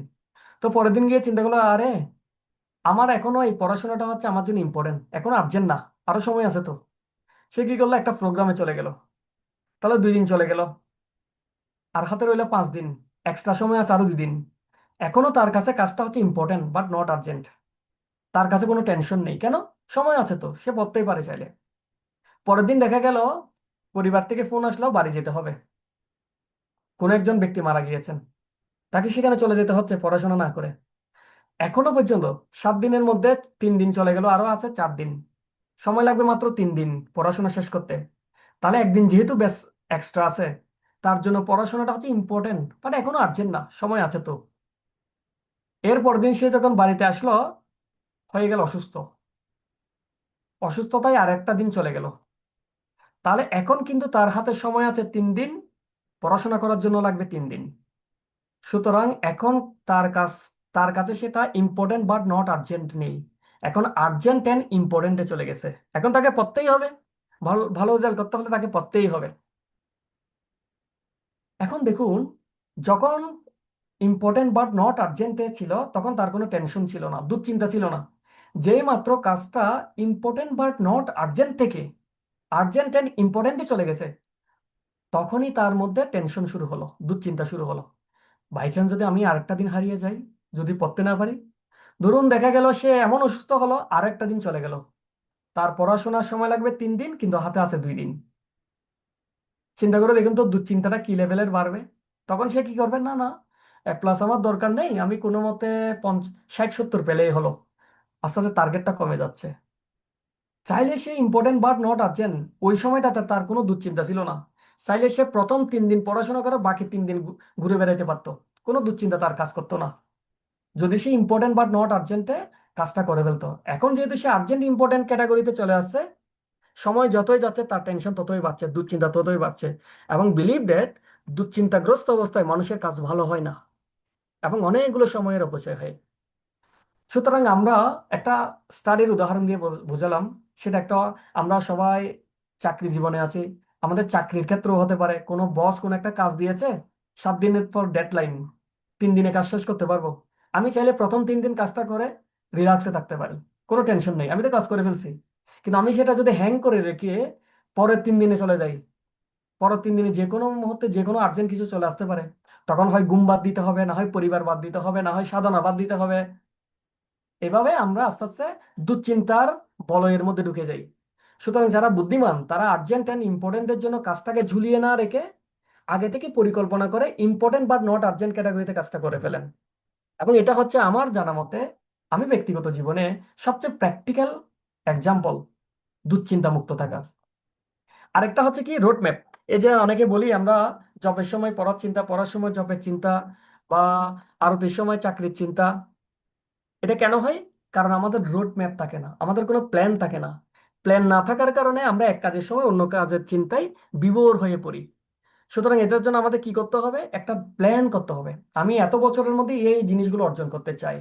এত বছরে যদি অর্জন করতে চাই, আমার 1 মাসে কতটুকু কাজ করতে হবে, 1 সপ্তাহে কতটুকু কাজ করতে হবে, 1 সপ্তাহে যদি এতটুকু কাজ করতে হয়, দিনে কতটুকু কাজ করতে হবে। এভাবে যদি আমাদের রোড ম্যাপ থাকে, তখন আমি যদি পড়তে যাই, স্টুডেন্টের উদাহরণ দিয়ে যদি বলি, ফিজিক্স পড়ার সময় যদি আমার কেমিস্ট্রির চিন্তা আসে, তখন আমি চিন্তা করি, না না, আমার কেমিস্ট্রির জন্য তো টাইম বাজেট করা আছে, তাহলে আমি ফিজিক্সের সময় ওই চিন্তাটা কেন করবো। সুতরাং প্রপার প্ল্যান এবং রোড ম্যাপ যদি থাকে, টেনশন কিন্তু অনেক কমে যায়। আর দুটো আধ্যাত্মিক সমাধান হচ্ছে কি, যথাভাবে সন্তুষ্টি, কৃষ্ণের উপর ভরসা করে থাকা।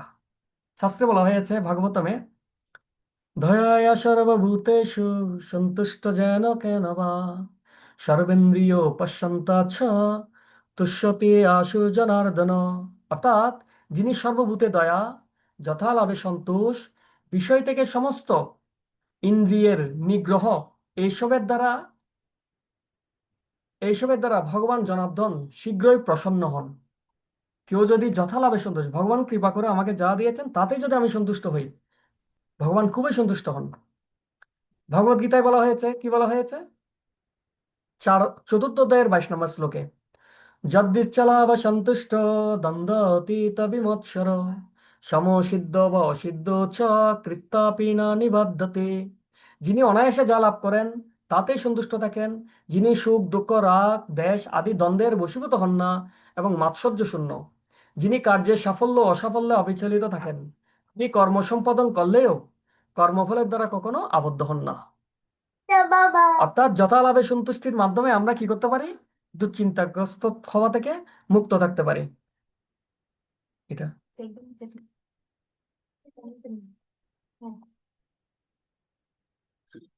এবং শাস্ত্রে একটা শ্লোকে বলা হয়েছে, কেন আমরা ভগবানের উপর নির্ভর করে থাকবো? আমরা মনে করতে পারি আমার যদি অনেক টাকা পয়সা থাকে, অনেক সম্পদ থাকে, আমরা দুঃখ থেকে মুক্ত থাকতে পারি। আসলে টাকা পয়সা সম্পদ কখনো আমাদেরকে দুঃখ থেকে মুক্ত করতে পারে না, যদি না কৃষ্ণের কৃপা আমাদের উপর বর্ষিত না হয়। কৃষ্ণের কৃপা বিনা নহে দুঃখের মোচন, তাকে যদি বিদ্যা খুল কোটি কোটি ধন। কোটি কোটি টাকা থাকলেও, ধন থাকলেও, বিদ্যা থাকলেও, বংশ আভিজাত্য থাকলেও কেউ এই জগতের কষ্ট থেকে মুক্ত হতে পারে না। শুধুমাত্র কৃষ্ণের কৃপাতেই এটা সম্ভব। সুতরাং আমরা যদি বুদ্ধিমান হই, এত দুশ্চিন্তাগ্রস্ত না হই, আমি আমার কর্তব্য কর্ম করে যাব আর বাকিটা ভগবানের উপর ফেলে দিব। সুতরাং দ্বিতীয় উদাহরণ হচ্ছে কি, দ্বিতীয় সমাধান হচ্ছে কি, নিষ্কাম কর্ম করা। যদিও ভগবদ গীতার অন্যতম একটা উদ্দেশ্য হচ্ছে আমাদেরকে শিক্ষা দেয়া। কিসের শিক্ষা? নিষ্কাম কর্মের শিক্ষা দেয়া। অর্জুনকে কিসের শিক্ষা দেওয়ার জন্য ভগবান গীতা দান করেছেন? যে তুমি কেবলমাত্র আমার নিমিত্ত মাত্র হয়ে তুমি কর্ম করো, ফল দেওয়ার মালিক আমি। আর অর্জুন কেন দুঃখগ্রস্ত হয়েছিল? কারণ কর্ম করার আগে কর্মের ফল কি হবে সে বিষয়ে সে বিষয়ে দুশ্চিন্তাগ্রস্ত হয়েছিল, ফল নিয়ে। তো কৃষ্ণ কি বলেছেন? ফল নিয়ে তোমার চিন্তা করার দরকার নাই, যা করার আমি সব করে রেখেছি, তুমি শুধু নিমিত্ত মাত্র হও, যুদ্ধ করো আর রাজ্য সুখ ভোগ করো। আর যদি রাজ্য সুখ ভোগ নাও করো, স্বর্গলোকে গিয়ে কি করো? সুখ অনুভব করো, উপভোগ করো। সুতরাং সুখী হওয়ার, টেনশন মুক্ত হওয়ার অন্যতম একটা উপায় হচ্ছে কি, নিষ্কাম কর্ম করা। যেমন একটা এক্সাম্পল আমরা বলি, একবার একটা স্টুডেন্ট, সে সারা জীবন পরীক্ষায় ফার্স্ট হতো। তো জীবনের সর্বশেষ পরীক্ষা মাস্টার্সে সে পরীক্ষা দিয়েছে। পরীক্ষা দেওয়ার পর তার পরীক্ষাটা ভালো হয়নি। সে চিন্তা করছে, আরে আমি মনে হয় এবার ফার্স্ট হতে পারবো না। সে খুব টেনশন করতে লাগলো। এত বেশি সে টেনশন করতেছে, সে ঘুমাইতে পারতেছে না। কালকে সকালে তার পরীক্ষার রেজাল্ট দিবে, সে আজকে খুব দুশ্চিন্তার মধ্যে আছে। আমি যদি ফার্স্ট হতে না পারি, সারা জীবন ফার্স্ট হয়েছে, এবার যদি না পারি কি হবে, কিভাবে মুখ দেখাবো, এভাবে দুশ্চিন্তাগ্রস্ত হচ্ছে। এবং দুশ্চিন্তার কারণে সে এত বেশি চঞ্চল হয়েছে, সহ্য করতে না পেরে ছাদ থেকে লাফ দিয়ে সেদিন রাতে সে সুইসাইড করেছে। তো পরের দিন যথারীতি সকালবেলা পরীক্ষার রেজাল্ট দিল। রেজাল্ট দেওয়ার পর দেখলো এবারও সে ফার্স্ট হয়েছে। কিন্তু সে তো আর এই পৃথিবীতে নেই। কেন? কারণ দুশ্চিন্তার কারণে। সে ফলের প্রতি অত্যন্ত আসক্ত ছিল। কিন্তু ভগবান আমাদেরকে সেই শিক্ষা দেয় না। ভগবান আমাদের কি শিক্ষা দেয়? আমরা কাজ করে যাব আমাদের সর্বোচ্চ প্রচেষ্টা দিয়ে, বাকিটা ভগবানের উপর। তো আমি একটা ইংরেজি কবিতা লিখেছিলাম, সেই কবিতার লাস্ট দুটো লাইন আপনাদের একটু পড়ে শোনাই। So dear, forget never to perform good, do your best, leave the rest towards the lord. আপনি আপনার কাজটা সম্পূর্ণভাবে করুন, সর্বোচ্চ চেষ্টা দিয়ে করুন, বাকিটা ভগবানের উপর ছেড়ে দিন। তো নিষ্কাম কর্ম অনুশীলনের মাধ্যমে আমরা দুশ্চিন্তা মুক্ত হতে পারি। আমি এই জিনিসটা একটু রিপিট করি। দুটো জাগতিক সমাধান, একটা হচ্ছে কি, ইম্পর্টেন্ট বাট নট আর্জেন্ট ক্যাটাগরিতে কাজটা করে ফেললে দুশ্চিন্তা কম থাকবে, এবং যদি প্রপার একটা রোড ম্যাপ থাকে তখন এক কাজ করতে গিয়ে অন্য কাজে চিন্তা আর আসবে না। আর আধ্যাত্মিক সমাধান হচ্ছে কি, যথালাভে সন্তুষ্টি, এবং 2 নম্বর হচ্ছে কি, নিষ্কাম কর্ম করা, ভগবানের উপর ছেড়ে দেওয়া। হে ভগবান, আপনি যা চান, আমি হচ্ছে কাজ করার মালিক, ফল দেওয়ার মালিক হচ্ছেন আপনি। আপনি জানেন আমার জন্য কোনটা মঙ্গলজনক, আপনি সেটাই আমাকে প্রদান করবেন। তো আমরা প্রায় শেষের দিকে আসছি। আর কেন থাকতে পারি না? মনের প্রশিক্ষণের অভাব। এই যে সর্ব পূর্ণরূপে বর্তমানে থাকাটা, এটা অনেক কঠিন একটা কাজ, এটা একদিনে সম্ভব নয়। এটার জন্য দীর্ঘ প্রশিক্ষণের ব্যাপার। যেমন অর্জুন হচ্ছে শ্রেষ্ঠ ধনুর্ধর, তিনি কি একদিনে হয়েছেন? না, তিনি হচ্ছেন গুরাকেশ, নিদ্রাকে জয় করেছেন। নিদ্রাকে জয় করার মাধ্যমে তিনি রাত রাতে নিদ্রা না গিয়ে পুরো দিন যা শিখতো রাতে সেটা প্র্যাকটিস করতো। দীর্ঘ অনুশীলনের ফলে তিনি শ্রেষ্ঠ ধনুর্ধর হতে পেরেছেন। ঠিক একইভাবে যদি আমরা মনের উপর কর্তৃত্ব স্থাপন করতে চাই, দীর্ঘদিন ধরে লং টাইম আমাদের প্রশিক্ষণ নিতে হবে, বারবার প্র্যাকটিস করতে হবে, তারপর আমরা এটা বর্তমানে থাকতে পারবো। আর কেন পারি না? গুরুত্ব না বোঝার কারণে আমরা বর্তমানে থাকতে পারি না। যেমন অনেক সময় আমরা যখন মুভি দেখি, হা করে তাকিয়ে থাকি। এমন অনেকে দেখেছি যে হা করে তাকিয়ে আছে, গালের ভিতর মাছি ঢুকে যায়, এমন ভাবে মুভি দেখে। কেন? কারণ সে এটাতে অনেক টেস্ট পাচ্ছে, টেস্ট পাওয়ার কারণে সে এখানে কি পাচ্ছে, পূর্ণ, অন্য সমস্ত কিছু ভুলে গিয়ে শুধু এই মুভির মধ্যেই মশগুল হয়ে আছে। এবার আধ্যাত্মিকভাবে আমরা দেখি যে জগন্নাথ দাস বাবাজি মহারাজ তিনি কি করতেন, তার যে সেবক ছিলেন বিহারী, বলতেন বিহারী চলো কিছুক্ষণ জব করি। তো বিহারী বল, হ্যাঁ মহারাজ চলুন জব করি, বাবাজি চলুন। এখন জব করতে বসে 1 ঘন্টা গেল, 2 ঘন্টা গেল, 10 ঘন্টা গেল, একদিন গেল, 2 দিন গেল, বাবাজি আর তার জব ছাড়ে না। তো এই যে তিনি কিছুক্ষণের জন্য জব করতে বসে দিনের পর দিন জব করে কাটিয়ে দিতে পারতো। কেন? কারণ তিনি যে কাজ করছেন সেই কাজের প্রতি তার প্রচুর আকর্ষণ আছে, প্রচুর আগ্রহ আছে, এবং তিনি বুঝতে পেরেছেন এটা হচ্ছে অত্যন্ত গুরুত্বপূর্ণ কাজ এই ব্রহ্মাণ্ডের। সেজন্যই সেজন্য তিনি এই কাজটাতে পূর্ণরূপে বর্তমান থাকতে পেরেছেন। আর যেহেতু আমরা আমাদের কাজের গুরুত্ব বুঝি না, এটার প্রতি আকর্ষণ অনুভব করি না, সেজন্য আমরা বর্তমানে থাকতে পারি না, বিচ্যুতি চলে আসে আমাদের মধ্যে। যেমন মুরারি চৈতন্য, সারঙ্গ দাস ঠাকুরের, সারঙ্গ ঠাকুর মহাপ্রভুর শিষ্যের শিষ্য। তিনি এতই শক্তিশালী ছিলেন যে তিনি মনে করতেন এই জগতে অনেক বিচ্যুতি, আমি এখানে ভালোভাবে জব করতে পারছি না। তিনি গঙ্গার নিচে চলে যেতেন জপমালা নিয়ে, টানা কয়েকদিন গঙ্গার জলের নিচে জপ করে আবার ফিরে আসতেন। 550 বছর আগের ঘটনা, সত্য ঘটনা।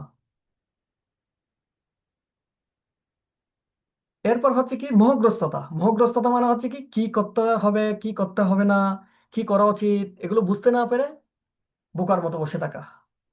এবং এটা কখন হয়? যদি আমাদের সঠিক কোনো রোড ম্যাপ না থাকে বা পরিকল্পনা না থাকে। 7 নম্বর হচ্ছে কি বিচ্যুতি, মানে আমি করছি এক, ভাবছি এক, ভাবছি এক, বলছি এক। আমাদের মনটা আমাকে একদিকে নিযুক্ত করে সে চলে যায় অন্যদিকে। তো মনটাকে তুলনা করা হয় বানরের সাথে, লাফাতে থাকে, কিছুক্ষণ এই ডালে কিছুক্ষণ ও ডালে, এভাবে ঘুরতে থাকে। তো এখন প্রশ্ন হচ্ছে, বিচ্যুতির ফলে আমরা বুঝে গেছি যে অনেক ক্ষতি হয়, আমাদের সময়টা নষ্ট হয়, কাজ ফলপ্রসূ হয় না। এখন প্রশ্ন হচ্ছে, এই যে আমার মধ্যে যে বিচ্যুতি আসছে, পরিবেশ থেকে হোক, অন্য ব্যক্তি থেকে হোক, বিভিন্ন বিচ্যুতিগুলো আমাদের এসে বর্তমানটাকে নষ্ট করে দেয়। এই যে বিচ্যুতির ফলে যে আমাদের ক্ষতি হয়, ক্ষতির জন্য দায়ী কে? সেটার জন্য দায়ী কে আমি নিজে, নাকি যে বিচ্যুতি সৃষ্টি করছে সে? তো এটার উত্তর খোঁজার আগে আমরা একটা এক্সাম্পল দেখি। ধরুন দুইজন ব্যক্তি গাড়ি করে যাচ্ছে, একজন ড্রাইভিং সিটে আর একজন পাশের সিটে। দুজনেই কথা বলতে বলতে যাচ্ছে।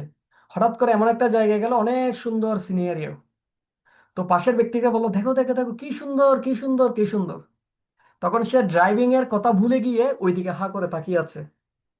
আর তৎক্ষণাৎ গাড়ির অ্যাক্সিডেন্ট হয়ে গেল, কোন একটা মানুষকে মেরে দিল। জনতা তখন এসে ধরবে, ধরে তাকে ধুলাই দিবে। তো ধুলাই দেওয়ার সময় যদি বলে, না না না আমার কোনো দোষ নেই, আমার কোনো দোষ নেই, আমার পাশের সিটের ব্যক্তিকেও আমাকে সুন্দর সুন্দর সিনারি দেখাচ্ছে, ওর সিনারি দেখতে গিয়ে আমার অ্যাক্সিডেন্ট হয়েছে, জনতাকে মানবে? গাড়ি যেহেতু চালাচ্ছে ড্রাইভার, তার কর্মের ফলটা ড্রাইভারকেই নিতে হবে। সুতরাং আমাদের জীবনে যদি কোনো বিচ্যুতি আসে, সেটা ব্যক্তি থেকে হোক বা পরিবেশ থেকে হোক, সেটার জন্য দায়ী একমাত্র আমি নিজেই। এবং মায়া দেবে এই বিচ্যুতিগুলো প্রেরণ করতে থাকবে একটার পর একটা, একটার পর একটা, আজকে এটা কালকে ওটা ভাবে। এবং সেটার দায়ভার আমাকে নিজেকেই নিতে হবে, কারণ আমার জীবনের ড্রাইভার আমি, আমি কখনো প্যাসেঞ্জার না। জীবনটা যদি একটা জার্নি হয়, সেই জার্নির ড্রাইভার হচ্ছে আমি। তো সেই জন্য হিজ গ্রেস পণ্ডিত গদাধর প্রভু আমাদের যখন ক্লাস দিতেন, তিনি একটা টিপস দিতেন আমাদেরকে কোনো কাজে সফল হওয়ার জন্য। আমি আপনাদের সাথে শেয়ার করছি। Be alert, be alone, be hunger. Be alert মানে কি? আমাকে সবসময় সচেতন থাকতে হবে, আমি কি করছি আমি কি করছি, আমার সেই বিষয়টার উপর সচেতন থাকতে হবে।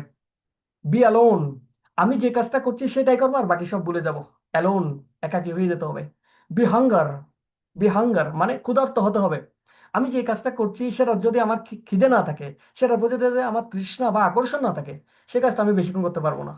যারা মুভি দেখে তারা ঘন্টার পর ঘন্টা মুভি দেখতে পারবে, কিন্তু বলুন তো বই নিয়ে পড়তে 10 মিনিট পর মনটা উঠে যাবে। কারণ কেন? মুভির প্রতি স্বাভাবিক একটা মানুষের আকর্ষণ আছে, কিন্তু স্টাডির প্রতি আকর্ষণ নেই। সুতরাং যে কাজটার প্রতি আমাদের আকর্ষণ থাকবে সেটা আমরা অনেকক্ষণ করতে পারবো। তো আমি দুঃখিত, আমি অলরেডি কয়েক মিনিট সময় বেশি নিয়েছি, আবারও আমি 5 থেকে 10টা মিনিট সময় নিচ্ছি। আমি আজকে শুরুতেই বলেছিলাম টাইমটা একটু বেশি লাগবে। তারপরেও আপনাদের যদি কারো ব্যস্ততা থাকে, বের হতে পারবেন। আমি 10 মিনিট সময় নিব পুরোটা একটু কভার করতে। আজকে আমার একটু টাইম বেশি লাগবে। এখন প্রশ্ন হচ্ছে সব বিচ্যুতি বিচ্যুতি কি পরিত্যাজ্য? আমরা এতক্ষণ বুঝে গেছি যে বিচ্যুতি আমার মধ্যে আসলে সেটাকে বাদ দিয়ে দিতে হবে, বর্তমানে নিমগ্ন থাকতে হবে। তাহলে প্রশ্ন হচ্ছে সব বিচ্যুতি কি পরিত্যাজ্য? বাদ দিয়ে দিব? কি মনে হয় আপনাদের? সব বিচ্যুতি কি পরিত্যাজ্য? আপনাদের কি মনে হয়? হ্যাঁ প্রভু, সব বিচ্যুতি পরিত্যাজ্য প্রভু। হ্যাঁ, সব বিচ্যুতি পরিত্যাজ্য, কিন্তু আপনি চাইলেও সবকিছু পরিত্যাগ করতে পারবেন না। দুই ধরনের বিচ্যুতি চাইলেও আমরা পরিত্যাগ করতে পারি না, সেটা আমরা একটু দেখি। এবং তাদের ক্ষেত্রে আমি কি করব? নাম্বার ওয়ান, কিছু কিছু বিচ্যুতি হচ্ছে মোর ইম্পর্টেন্ট, মানে এত বেশি গুরুত্বপূর্ণ হঠাৎ করে মাথায় আসছে। আবার কিছু কিছু হচ্ছে মোর নোটিফাইং, বারবার আসতে থাকবে মনে, বারবার আসতে থাকবে, বারবার আসতে থাকবে, মোবাইলের নোটিফিকেশনের মতো টুং টুং করে আসবে, টুং টুং করে আসবে, মোর নোটিফাইং। তাহলে এই দুই ধরনের বিচ্যুতি আমি চাইলেও কিন্তু বাদ দিতে পারি না। তাহলে তাদের উপায় কি? তাদেরকে এক পাশে পার্ক করে রাখতে হবে। হ্যাঁ, তুমি এই প্ল্যানিংটা আমি জব করছি, হঠাৎ করে আমার এই চিন্তাটা আসছে, দেখলাম যে না, এই চিন্তাটা ভালো, তো খারাপ না, কিন্তু এটা যদি চিন্তা করতে চাই আমার জবটা আবার নষ্ট হবে। অথবা এমন একটা জিনিস সেটা বারবার আমার মনে আসতেছে, কিন্তু এটা যদি আমি এদিকে সময় দিই আমার জবটা নষ্ট হবে, তখন আমাকে কি করতে হবে? ছোটখাটো করে কোনো এক জায়গায় নোট ডাউন করে ফেলে রাখতে হবে। ঠিক আছে, আমি তোমাকে চিন্তা করব, তোমাকে নিয়ে ভাববো, তবে এখন নয়, আগে আমার জব করার পর। তখন আমি কোথাও নোট ডাউন করে রেখে দিলাম, এটা এক জায়গায় পার্ক করে রেখে দিলাম। তারপর আমি আবার পুনরায় বর্তমানে ফিরে আসবো, আমার বর্তমান কাজটা করতে থাকবো, করতে থাকবো। যখন আমি ফ্রি হব, ওই যে যে এতক্ষণ আমাকে বারবার ডিস্টার্ব করছিল, মনে হচ্ছিল অনেক বেশি গুরুত্বপূর্ণ, তখন সেটাকে নিয়ে আমি আলাদাভাবে চিন্তা করব। অর্থাৎ কিছু কিছু মোর ইম্পর্টেন্ট এবং মোর নোটিফাইং বিচ্যুতি আছে যেগুলো আমাদের জীবনে বারবার আসতে থাকে। এগুলো চাইলেও আমি কি করতে পারি না, সরাইতে পারি না। তার সলিউশন হচ্ছে কি? এক জায়গায় পার্ক করে রাখতে হবে। হ্যাঁ, আমি ভাববো, তবে এখন নয়, পরে। তো এটা হচ্ছে গুরুত্বপূর্ণ বিষয়, যে অপরিত্যাজ্য কিছু বিচ্যুতি। এবার হচ্ছে আমরা বর্তমানে থাকার উপকারিতা, সরি, বর্তমানে থাকার উপায়, আমরা কিভাবে বর্তমানে থাকতে পারি। আমরা শুরুতেই একটা শ্লোক পড়েছিলাম, একদম শুরুর থেকে, যে মন বশে রাখা সম্ভব সেটা তার বন্ধু, আর যে মন বশে রাখা যায় না বা কন্ট্রোল করা যায় না সে মন তার পরম শত্রু। আপনারা দেখবেন অনিয়ন্ত্রিত মনের কারণে বড় বড় দুর্ঘটনা ঘটে যায়, অনিয়ন্ত্রিত মনের কারণে বড় বড় পোস্ট থেকে ছাঁটাই হয়ে যায়, কারণ তার মন তার শত্রুর মতো আচরণ করে এবং মনোরথে ধাবিত হওয়ার কারণে সে ইলিগাল অনেক কাজকর্ম করে ফেলে, ফলে সাফার করতে থাকে। তো আমরা দেখেছি মন হচ্ছে শত্রু, এখনো যেহেতু আমরা আমাদের মনকে নিয়ন্ত্রণ করতে পারিনি, আমাদের মন আমাদের শত্রু। আপনারা দেখবেন এক দেশ আর এক দেশকে, এক দেশ তার পার্শ্ববর্তী শত্রু দেশকে সবসময় অবজারভেশনে রাখে। কিভাবে? হয় স্যাটেলাইটের মাধ্যমে, অথবা ড্রোন দিয়ে। ড্রোনগুলো অনেক সময় বেলুনের মতো ড্রোন, বর্তমানে চীন কতগুলো ড্রোন আবিষ্কার করেছে, দেখতে পাখির মতো, মনে হবে পাখি উঠতেছে আকাশে, কিন্তু আসলে ওগুলো হচ্ছে ড্রোন, যেগুলো দিয়ে অন্য একটা দেশের উপর নজরদারি করছে, পর্যবেক্ষণ করছে। কি জন্য? কেন পাহারা দেওয়া হয়, নজরদারি দেওয়া হয়? যাতে তাদের মুভমেন্ট গুলো সব সময় বুঝতে পারা যায়, কি করছে কি না করছে, সব সময় অবজার্ভ করতে থাকে, কারণ যে কোনো মুহূর্তে বিপদ আসতে পারে, সেই জন্য সবসময় পর্যবেক্ষণে রাখা হয়। ঠিক একইভাবে আমাদের মন যেহেতু অনিয়ন্ত্রিত, যে কোনো মুহূর্তে আমাদেরকে ভুল দিকে ধাবিত করতে পারে, সেই জন্য আমাদের মনকে সবসময় নজরদারিতে রাখতে হয়। কিভাবে? আমাদের সবসময় চিন্তা করে যে আমার মন এখন কি করছে, কি ভাবছে, কি চিন্তা করছে, কি ভাবছে, মনের উপর সবসময় অবজার্ভ করতে হবে। মনটাকে সামনে রেখে, মন তুমি এখন কি করছো, কি ভাবছো, এভাবে মনকে সবসময় অবজারভেশনে রাখতে হবে। কারণ মন হচ্ছে শত্রু, যেহেতু এখনো নিয়ন্ত্রিত নয়, সুতরাং সবসময় অবজারভেশনে রাখার মাধ্যমে আমরা বর্তমানে থাকতে পারি। অতীন্দ্রিয় মন, অন্তরিন্দ্রিয় মন বিভিন্ন ইন্দ্রিয়ের সাহায্যে কার্যক্রম পরিচালনা করে। ইন্দ্রিয়ের কার্যক্রম যেমন কান দিয়ে শোনা, চোখ দিয়ে দেখা, মুখ দিয়ে বলা, জিহ্বা দিয়ে স্বাদ নেওয়া ইত্যাদি। সুতরাং মনকে যদি নিবিড় পর্যবেক্ষণে রাখা যায়, এই সমস্ত কার্যক্রম অর্থাৎ কথা বলা, দেখা, শোনা, এগুলো ধীরে ধীরে শুদ্ধ হবে এবং মনোযোগিতার সাথে হবে। অর্থাৎ সবসময় মনকে অবজারভেশনে রাখতে হবে, সে কি করছে, কি বলছে, সবসময় পাহারা দিতে হবে মনকে। দুই নম্বর হচ্ছে কি বিচ্যুতি নিয়ে সতর্ক থাকা। আমি যখন মূল কাজটা করব, সতর্ক থাকতে হবে, এর মধ্যে কোনো বিচ্যুতি ঢুকে যাচ্ছে না তো, এর মধ্যে অন্য কিছু ঢুকে যাচ্ছে না তো, অলওয়েজ অ্যালার্ট থাকতে হবে, বি অ্যালার্ট, বি অ্যালার্ট। এখন মনে করুন আমি কিছুটা সময় নিজেকে বর্তমানে রাখতে পারছি, 2 সেকেন্ড, 5 সেকেন্ড, 10 সেকেন্ড, 12 সেকেন্ড হলে ধারণা, 144 সেকেন্ড হলে ধ্যান, 1728 সেকেন্ড, সরি, এই ধরনের 28.8 মিনিট হলে সমাধি। তো আমি তো মনে করুন 2 সেকেন্ড, 10 সেকেন্ড বর্তমানে থাকতে পারছি। অতটুকু দিয়ে থেকে গেলে হবে না, আমাদেরকে আস্তে আস্তে সেইটা বাড়াতে হবে। বর্তমানে থাকার যে সক্ষমতা সেটা আস্তে আস্তে বৃদ্ধি করতে হবে। এই তিনটা হচ্ছে সলিউশন। তো আমরা আজকে কি কি শিখলাম, যেহেতু আমাদের টাইম শর্ট, আমি জাস্ট সংক্ষেপে একটু আইডিয়া দিয়ে দিচ্ছি, যদিও আপনাদের থেকে হয়তো জিজ্ঞেস করা যেত, বাট সময় স্বল্পতার কারণে জিজ্ঞেস করব না। আমরা আজকে বর্তমান কি এবং বিচ্যুতি কি শিখলাম। যে কাজটা করছি বলছি বা যে চিন্তাটা করছি সেটা হচ্ছে বর্তমান, এর বাইরে সবকিছু বিচ্যুতি। কিছু বিচ্যুতির উদাহরণ পেলাম, যেমন জপের সময় প্রচারের চিন্তা, গ্রন্থ বিতরণের চিন্তা, পড়ার সময় জপের চিন্তা। তারপর বর্তমানে থাকার মাধ্যমে যারা সফল হয়েছেন, আইনস্টাইনের কাহিনী বললাম, ডক্টর মোহাম্মদ শহীদুল্লাহর কাহিনী বললাম, আধ্যাত্মিক ব্যক্তিবর্গ যারা বৈষ্ণব আচার্য বর্গরা রয়েছেন তাদের কথা বললাম, ধ্রুব মহারাজ, হরিদাস ঠাকুর, অর্জুন, যারা বর্তমানে একাগ্রতার মাধ্যমেই কিন্তু আধ্যাত্মিকভাবে সফল হয়েছেন, এবং যারা অষ্টসিদ্ধিপ্রাপ্ত মুনি ঋষিরা তাদের কথা বললাম। আর বর্তমানে থাকার উপকারিতা কি? মনোযোগিতা বাড়বে, সময় অপচয় রোধ হবে, অল্প সময় অধিক ফলাফল হবে, মুনি ঋষিদের বিজ্ঞান অপেক্ষা বহু বহু চমকপ্রদ প্রাপ্তি সম্ভব শুধু মাত্র বর্তমানে থাকার মাধ্যমে। মুনি ঋষিদের মতো বিজ্ঞান অপেক্ষা বহু চমকপ্রদ প্রাপ্তি সম্ভব শুধুমাত্র বর্তমানে থাকার মাধ্যমে। আর কেন বর্তমানে থাকতে পারি না?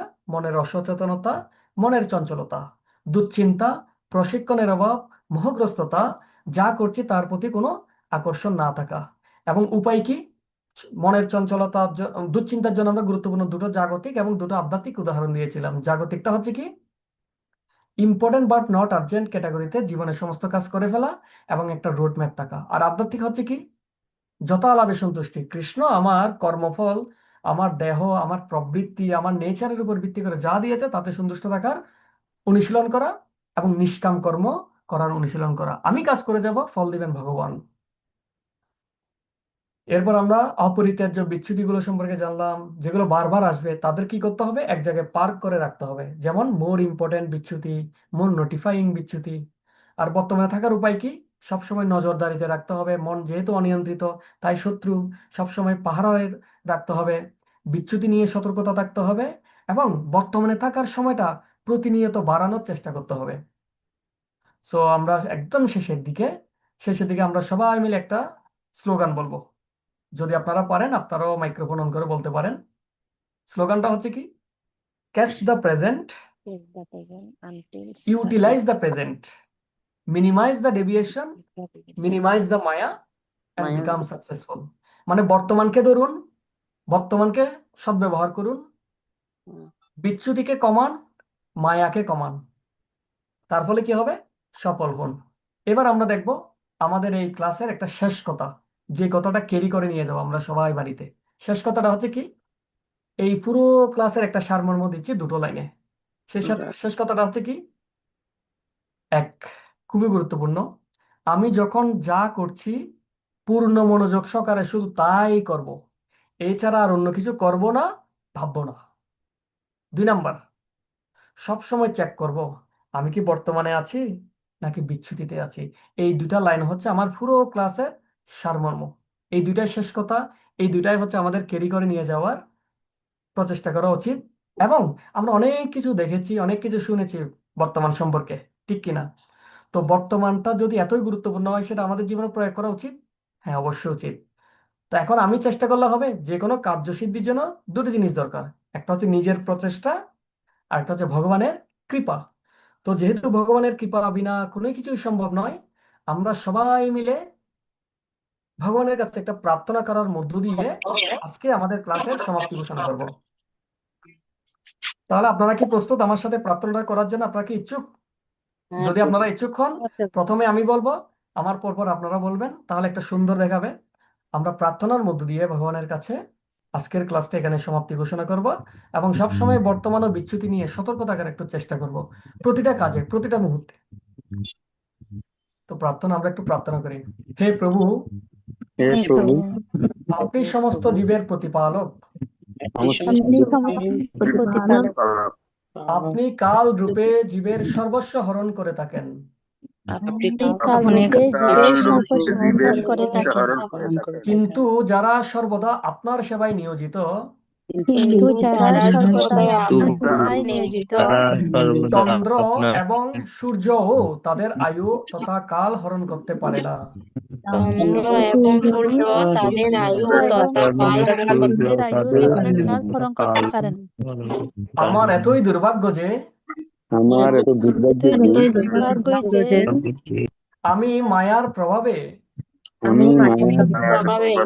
বারবার বারবার আপনার প্রেমময়ী সেবা থেকে বিচ্যুত হয়ে পড়ি। সেবা থেকে বিচ্যুত হয়ে পড়ি। পরম করুণাময় প্রভু, আপনি কৃপা করুন আপনার ও আপনার প্রিয় ভক্তদের সেবা থেকে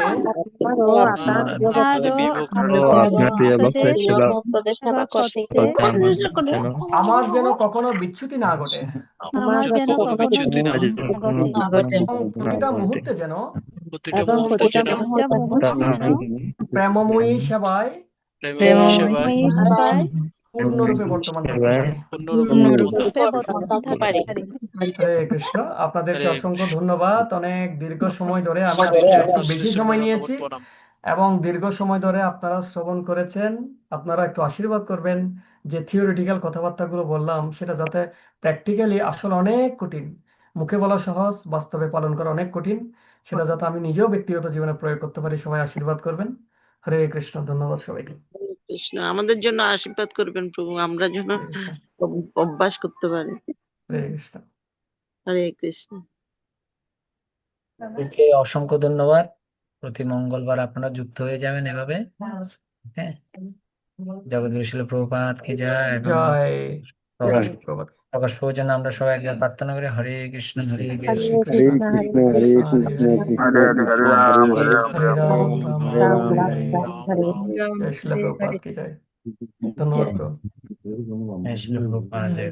জয়। হরে